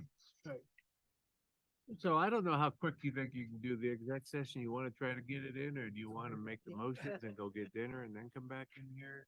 I mean, it take a long time in there, but I'm not. Make a motion on this. Public meeting, so we can make our motions and then you could pause and go get your dinner and come back and go into exec session unless you think you can get through those 4 items in 15-20 minutes. Which I'm not sure you can. You guys want to make a motion, go get dinner, come back in here and do this while we eat? Yeah. Sure. Yeah. Cause then staff can eat, Eric, right? Otherwise staff just waiting. I move that the town council go into executive session under CRS 246402 for the purpose of evaluating a counteroffer concerning real property the town may be interested in acquiring for open space and or instructing negotiators. Mayor Mamula. Yes. Mayor Pro Tem Owens. Yes. Councilmember Beckerman. Yes. Councilmember. You could all Bergeron, keep the chatter down while we're doing this. You can talk when you get outside. Thank you. Councilmember Bergeron. Yes. Councilmember Carlton. Yes. Councilmember Rankin. Yes. Councilmember Sade. Yes. I move that the town council go into executive session under CRS 246402 for the purpose of negotiations for the acquisition of real property that Summit County and the town are considering acquiring jointly for open space purposes, determining the town's contribution to the acquisition relative to the proposed contribution of Summit County. Yes. Mayor Pro Tem Owens. Yes. Councilmember Beckerman. Yes. Councilmember Bergeron. Yes. Councilmember Carlton. Yes. Councilmember Rankin. Councilmember Sade. Yes. Town council go into executive session under CRS 246402 for the purpose of negotiations for the acquisition of real property that Summit County and the town are considering acquiring jointly for open space purposes and determining the town's contribution to the acquisition relative to the proposed contribution of Summit County. Councilmember Sade. Yes. Councilmember Rankin. Yes. Councilmember Carlton. Yes. Bergeron. Yes. Councilmember Beckerman. Yes. Mayor Pro Tem Owens. Yes. Mayor Mamula. Yes. I move the town council go into executive session under CRS 246402 purpose of determining positions relative to the acquisition of real property the town may be interested in acquiring for open space, evaluating and responding to a counteroffer and or instructing negotiators. Sade. Yes. Councilmember Rankin. Yes. Councilmember Carlton. Yes. Councilmember Bergeron. Yes. Councilmember Beckerman. Yes. Mayor Pro Tem Owens. Yes. Mayor Mamula. Yes. Do we go to the step two? Yeah. Yeah, tell them it's from me. I got. Okay. Participants in the executive session were all the members of the town council, Kirsten Crawford, Ann Lowe, Scott Reed, Mark Truckee, Rick Holman, and Shannon Haynes. Town council has discussed in executive session whether to direct the manager to negotiate the acquisition of 4 separate parcels, real property for open space purposes under certain parameters which are confidential for purposes of negotiations. For the sake of transparency, any final decision as to whether to enter into and execute a final agreement on the acquisition of property is the authority of the manager. Okay. Now, can we do committee reports? Yeah, let's do it. All right. Record, report of the town manager and staff. What you got, big boy? I did confer with my partner Okay. All right. Well, then, cast MMC, I got next week. nothing. Next week, MMC, we'll talk about, money for the turf fields, and I have a phone call with Nagoose on Thursday, 4:30. They moved it again to Thursday at 4:30. Open space. We had a meeting last night, and which I attended. And we talked about what we just kind of talked about, which is a secret, in executive session. We also had talked about the trails plan and the signage plan. And also we've kind of established kind of a schematic criteria of trails before we build a trail, what we're looking for. Big berms. Yeah, well, I made a big point of hopefully I'll get some traction on it. I think anytime we build a trail, we have to kind of, if possible, make it for year-round use. In other words, I think a lot of the trails we've been building lately have been too steep for skiing, other than with skins or rondo stuff. Too even steep for fat biking, and so just to kind of bear that in mind when we build those. Then we talked about habitat and things like that. We had a couple of proposals of trails that we're going to be building. One is going to be from Chantilly Which part of Chantilly? Chantilly number 3, the one that ends up at Slalom. And we're gonna build a trail from that to the upper flume. We're also thinking of building a trail where here, this one I got my butt kicked because I was the only one that opposed it. We're gonna build a trail from Dry Gulch to ZL Trail, right? Yeah, So will both of those be Chantilly's also? that's, we're gonna think, Scott wants to call them both There a Chantilly. map They're of both this Chantilly's. nice- Okay. Yeah, I'll send it to you. There's a map from, and the deal is that trail from Dry Gulch to top of Trail Away, to Trail Away, it's to Trail Away and then ZL, correct? Yeah, so it's kind of a cool trail, you know what I mean? It will be nice. It's contouring. It's kind of what I normally would like to have as a cross-country, kind of trail. My worry is that area doesn't get a lot of use and it's right through some undisturbed area, which is, sort of a habitat area, but everyone else is all psyched about it. And, I see the point. Then we talked about the signage, the signage. Huh? Is that how you argued your point? I don't like this, but I see your point. Yeah, you know what, I've learned to be a good loser dealing with these hammerheads. Another thing is we talked about the trails, signage plan, we're gonna be working on that. And my ask was to make sure we include etiquette signs and also pepper our trail system with no e-bike signs. But we're gonna be working on that, and are we hiring someone to do that, or what are we doing with that? Wouldn't you like to know? That's all right. Anyone else know? I think we are, right? Weren't you? Yeah, great. Yeah. So we did that. Also, the folks from Chalk Hill came in and wanted us to hire a facilitator to hang around with them. And About the cucumber gulch. about the Cucumber Gulch and we didn't get a lot of we didn't really talk about that, but they came in and we had some requests, but that's about it, right? What needs to be facilitated? We're trying to decide how if we're gonna realign the trail through Cucumber Gulch. The Chalk Hill folks would like to maintain the current configuration. Some of BOSAC wants to kind of end up right across from One Ski Hill Place and then go along the road and up. And the Chalk Hill people aren't into that. They'd rather maintain it so it comes out by the Peaks Trail. So that's something we're gonna be talking about. We haven't made any decision, but it is, it's in the works to decide this winter.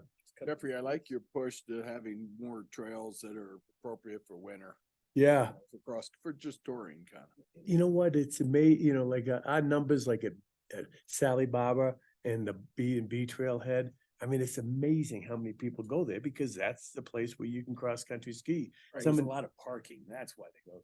Well, yeah, because we love the parking, but, and we're gonna host Cirque du Soleil there sometime.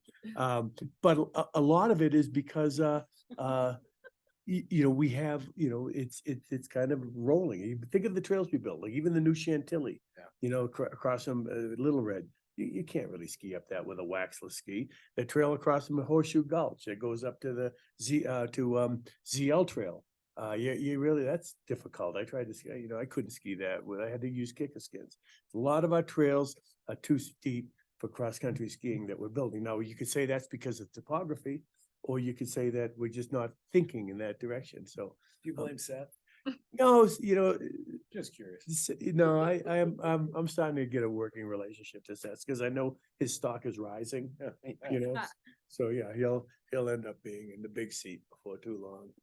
Right about the time you and I Just- get yeah. back on council. We haven't even started yet. And Jeffrey's already kicking me out. He'll be gone. He has no authority. It's only men that can hold the position, so I guess. That was a really good report. Yeah, With thank no you. notes. No, I riffed. Good thing we did. Tourism. Meet, next week. History, We have not met. creative arts. Next week. Nice. CML, Yes. childcare. I think we're not meeting until like 2026. This is how they used to meet all the time. Then we put Jay, we made a couple people cry, and that was the end. We have no problem with childcare. Jay and Kelly, are we getting, is it in the process of someone getting a more accurate waiting list number? I mean, is that happening? It's on the docket. It's a slow process because It's a hard number to get to. That's why. all the centers on the same Right. programming. We need the reporting to actually mandate answers on some of the questions, which they don't currently do. Don't you feel like we're making progress head in that direction? No, but that's the goal. It's still like, that's where we want to go, but I don't think we're heading in the direction. He is gonna be working on that with Eco, but because she's been working with the housing authority, she had to push that off till January. Social equity. Minutes were in the packet. We're, at the end of this week, we'll interview a few candidates for 3 spots. Sweet. And also emailed you one, updated version of the minutes.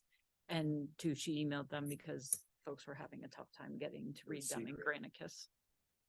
You can always get to them through the internet. Other matters. Todd, how'd your skates giving turn out? Really well. Yeah, we had Just an update. 8 sessions raised so far, over 40 grand, probably get close to 50 in Breck. Did it in 5 other mountain towns, probably around 3, 4, 5 grand in each of those. So yeah, bunch of people at the rink. Thank you. And the Thanks for the alumni skate support. Brought guys like, Gruber. Gruber's kid was out skating. The Dice family had all 3. Kane came out and skated. He hadn't skated in 12 years. So Ellie, Kane and Dak were out. And, I mean, it was a blast. That's awesome. Yeah, Nice thank you work. for the support selling pies. These were You really said to good. sell the pies for 10. I was selling them for 20. I made a tidy profit. nice. Yeah, for the kids. Yeah, for the kids. 30 each, so that's For great. the kids, yeah. Yeah. Other matters. Anything? You? No? Jay? Joe? Jeffrey? Nothing? Oh, I do. Oh yeah, did you guys see the letter to the editor about the hotline being busy all the time? About the what? Hotline? The short-term rental hotline? Letter to the editor. What's your pen name? No, I call all the time and I've always been picked up. It always had It picked was up. a good suggestion to have an online form Yeah. available Oh, yeah. versus having a call. I did read that. Yeah. That's So a good call. anyway, but I always call up, tell them who I am and they take care of it right away. I like that. Cops are there in about 10 minutes. All right, we have 15 minutes before we're back in session, so. Oh, Wait, so where is this? wow. Carol brought it to our attention. So if you're on High Street at Lincoln, specifically more going northbound, but could be that some cars feel like after we did that construction, they're bottoming out, certain ones in there, and that pan probably, well, Shannon Smith said wasn't built probably the way it should have been built. We need to fix it a little bit. And we have to own some of that because the engineer that was working on it no longer works for the town.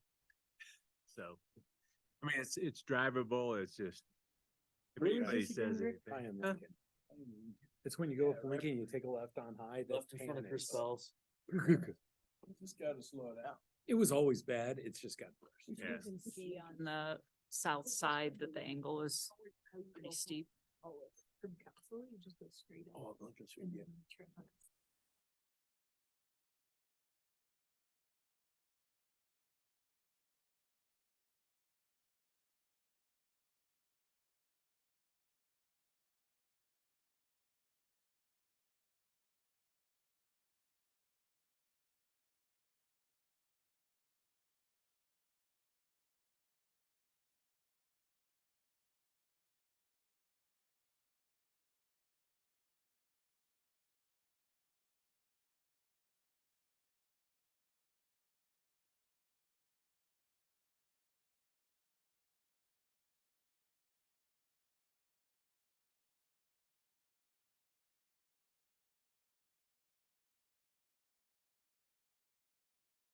I'm gonna call to order the Town of Breckenridge Town Council regular meeting.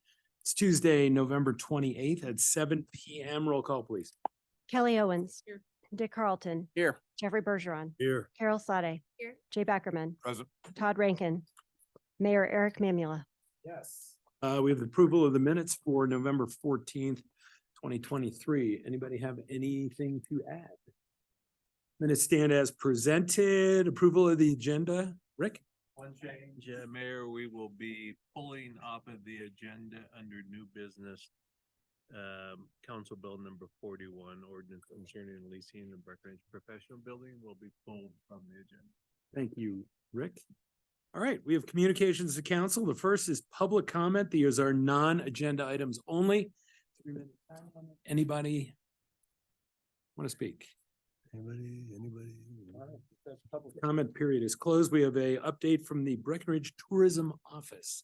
Lucy Kay in the house. Good evening, Mayor and Council. No surprise, we had a really good Thanksgiving. We were up 6% and we measured it a couple ways, the normal Thanksgiving Wednesday through Sunday, but Bill also measured starting the Sunday prior because we were so extra busy early in the week. You probably all noticed that. So measure the same both ways. So up 6%. For the month, November's up 12%. We'll probably end up at 12%. And we have about half of the business that we will have for the season on the books by the end of November, just so you know. December and January are each up 1 point, so pretty flat. February's down 10%, March is down 8%. Not concerned about that because of booking cycles. That's still pretty far out. Christmas, if we call that one out for the week 22nd through the 7th of January. Christmas is on a Monday, so that's good for longer length of stay. We're running up 8% in room nights for the Christmas holiday already with an ADR that's almost $900. So it's, should be really, really good. We'll have about 3/4 of the season bookings in by the end of December. So just to give you that marker as well. So that's what it's looking like going forward longer term. In the immediate term, we are at the BTO in full on event planning and execution mode. We have the lighting this Saturday. We have 500 Santas registered for the race. We're trying to get to 800 for John. So we're doing a little extra work on that to get those numbers up. We are sold out with the dog parade at 400. We have notified the media and social media and on our website and also all the registrants for the dog parade about this dog flu or whatever the thing is. That's getting, so people know we're not saying don't come, don't bring your dog. We're saying educate yourself, make a wise decision. So that is out there, but no one, literally no one has dropped out of the dog parade. No surprise here. And Eric, thank you for welcoming at the lighting. I know you're on the agenda for that. Uller is the next week on the 7th. We'll have the Uller parade. We've got 19 floats. We expect we'll have 30 between now and then with the normal Breckenridge last minute signups. It's the 60th this year, so we are spending a little extra money just to make it a special thing. We'll have a couple of the Denver sporting team mascots. We've got 2, but we'll wait till we get all 3 of them. Hopefully we'll get all 3, but they were a big hit in the 4th of July and they like coming up here. So we'll get them back. And we couldn't do fireworks or like any kind of light show because we wanted something special like that for the 60th. So Majay found this thing called a Dragami lighted car that is absolutely outrageous. So we're going to close the parade with that. And then it'll be parked over at the bonfire and it plays music. I mean, it's crazy, just crazy looking thing. Bonfires in the same place as usual. And then looking forward to snow sculpture, the 27th, 28th of January, again, is that big viewing weekend. We'll do reservations again, like we have the last couple years. I really want to shout out to the ski resort. They're going to make the snow this year at the base of Peak 9, which makes the whole operation a lot more smooth than trying to make it somewhere else and truck it. So kudos to the BSR snowmaking team, and Scott Jackman was very involved in that too. We've got Toyota back as our presenting sponsor. We have almost all the teams lodging is sponsored, so lodging companies between trade and discounts, we've got that taken care of. And Columbia, Matty Crane, and Summit Express are confirmed local sponsors, and we have a few more in the wings. Bill Wachowski's working on that stuff. Other notes, we just got our summer intercept reports in from RRC. So this is all of our summer man on the street kind of interviews, an absolute ton of data. I'm not going through it, but what's most relevant for this group is there's a lot of interesting data on parking and transit that I think we will follow up with the town departments and the town marketing department. I think there's some work we can do there in terms of making sure that awareness is where we would hope it would be. But a lot more information there. If any of you are interested in it, we can certainly put something together for you, but otherwise we'll probably wait till our summer preview to put a lot of that out. And then resident sentiment surveys, we've got over 900 in so far. We typically get about 1,400, so we probably will end up with that number. We will have an early cut of just a few questions for a board meeting next week. And then RRC will be in. We're planning on the second January work session where we'll do that overview for all of you. We haven't seen any of that data yet. And lastly, the board strategic planning session for 2025 is mid-February. So we're looking that far out. So that's what we've got. Any questions or comments? Full slate of snow sculptors. 12 teams and mostly international, a lot of Ooh, good nice. international teams. Yeah. Yeah. Nice. It was a tough choice this year. I mean, it really, we had a lot of really great entries. You have more than you could cake. Oh, yeah, always. Yeah. Mhm. All right. Anything else? You should sculpt cheese. I could.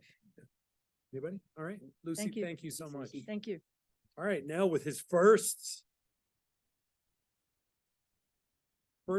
Breckenridge Ski Resort update, the new guy, John Copeland. Thank you. Thank you all. A year of many firsts, trust me. Every day it seems like it.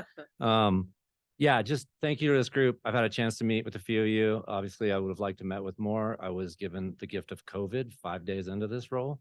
And then trying to open a resort kind of put me behind. So I do look forward to catching up with you all. I came here in 2019 as a senior director of skier services. 6 months later, took on the vice president of mountain operations. Didn't really think this current role was in the wheelhouse, and Jody left and here I go. So super excited. Looking forward to it. I've been doing this industry for 30 plus years. Seen a lot of resort openings, a lot of resort changes.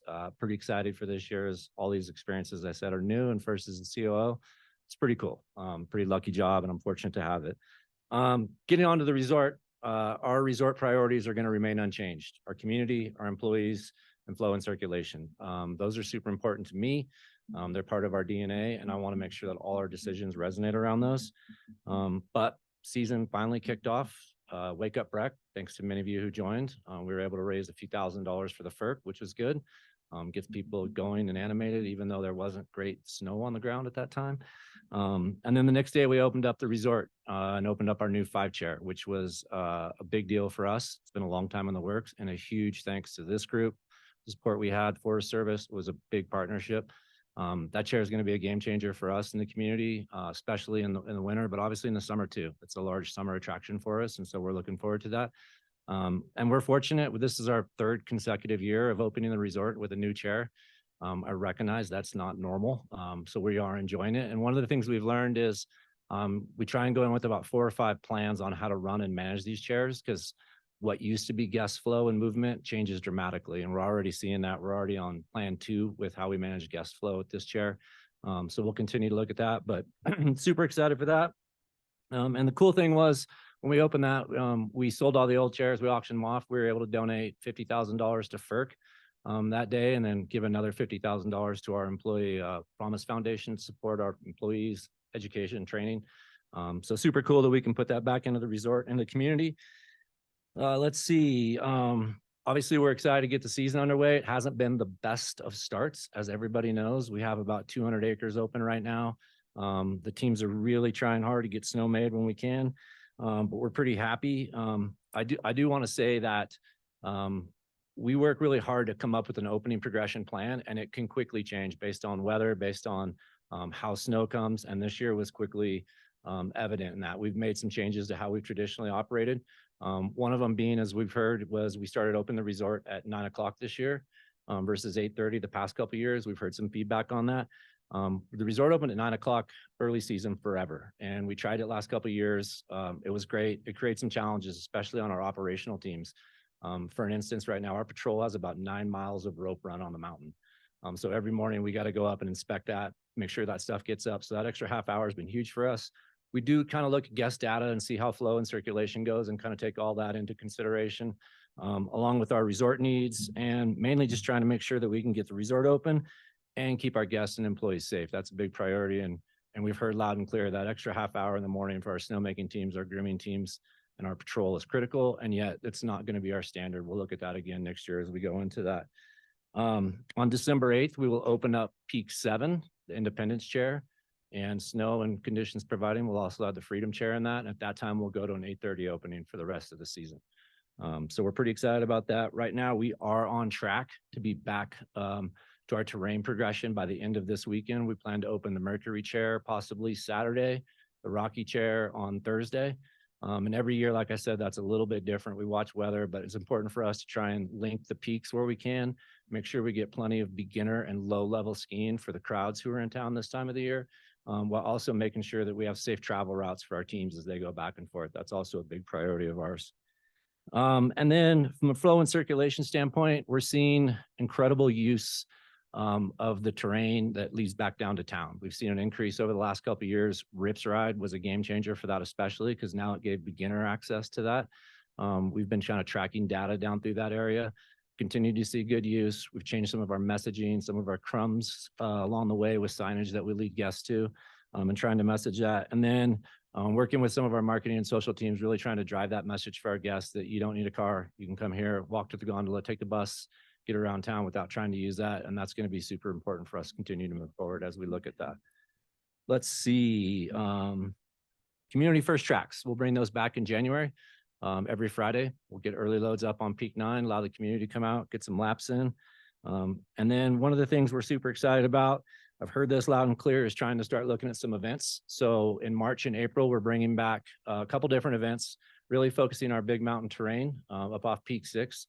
This year, we're going to hold a couple events in Peak 7 for some of what we call our littles, our 10 and 11 and 12-year-olds with the free ride competition. And then one of the things that I've personally been working on for a couple of years, in April, we are hosting the North American Junior Ski Championships. So we'll have 500 kids and their families here for a week in April. It's an invite-only event. They have to qualify for it. It's a really big deal in kind of the big mountain competition, but it'll bring athletes and families here who have never probably come here otherwise from Canada and South America. So it's pretty excited to have that here finally. And then Pioneer Crossing, I've talked with a few about like that. We're going to pilot a program with PepsiCo on getting rid of all plastics in that facility. We're going to use all washable and recyclable dinnerware, plateware, and cupware. And then we're working with PepsiCo to replace all single-use plastic items with aluminum. So we're looking forward to that. Getting rid of the Gatorade bottles, going to sell Gatorade packets instead. We've added some water stations, and then we're going to sell little reusable containers for guests if they'd like as well. And then we're working on a couple different internal and external messaging programs with PepsiCo, with our internal partners to try and get that message out. Like, this is about changing beliefs and behaviors, and it's not going to be easy. So we're looking forward to trying to pilot that with the company, and then also partnering with you all as we move to the band in town as well. So looking forward to see how that comes out. And then finally, just a huge thanks to this group for making some changes within the transportation system. Shannon and her team, thanks for meeting with us on those. I think that's an improvement for us in the town as well. Just putting less traffic, redundancy on some of the stops. We've heard some good feedback. We've heard some negative feedback, but I rode a chair with a guy the other day who thought it was the greatest thing in the world. So he didn't know any different, and I think that's the hope. So appreciate that. And lastly, I would just like to thank this group. I worked really closely with Jody, so I was very aware of the communications and plans that went. That's super important to me. I moved to a mountain town at 20 years old. I know how tough it is to make a living here, create a family, try and create a sustainable lifestyle. So we may not always see eye to eye on everything, but if we communicate and have the good discussions, I think we can get to positive outcomes. Well done. Thanks, John. Thanks, Anybody Ralph. have any questions for John? Just well done on the sustainability stuff. Really appreciate that. Yeah, it's a work in process, right? And Well, it's for I us think too. trying to drive some of our vendors to help support that, it's interesting. So we're looking forward to it. Well done. Well, we're here for you, John. As I, told you when you and I met, Yep. we're partners, whether we want to be or not. And we want you to do a great job, but not too great that they move you too soon. I'll share a fun fact with you on that, because that's probably the number one question I get asked. I have no desire for an office that isn't 20 feet from the snow, so you can count that. And short of winning the lottery, I think you may be stuck with me for a while, so, yeah. Lottery. We're glad that they went internally and didn't Yeah. bring somebody that doesn't understand the community. So I think this is it's a great win for us as a council and, make sure everybody meets with you at some point and Yep. whatever we can do for you, we're here. No, I appreciate it, and I appreciate the support so far, and I look forward to continuing to try and get some meetings together, have some coffee and have some chats. Awesome. Thank you. All right. All right. Okay, we have the continued second reading of Council Bill number 40. This is Series 2023. It's an ordinance of the town of Breck setting forth the annual appropriation for the fiscal year beginning January 1, 2024 and ending December 31, 2024.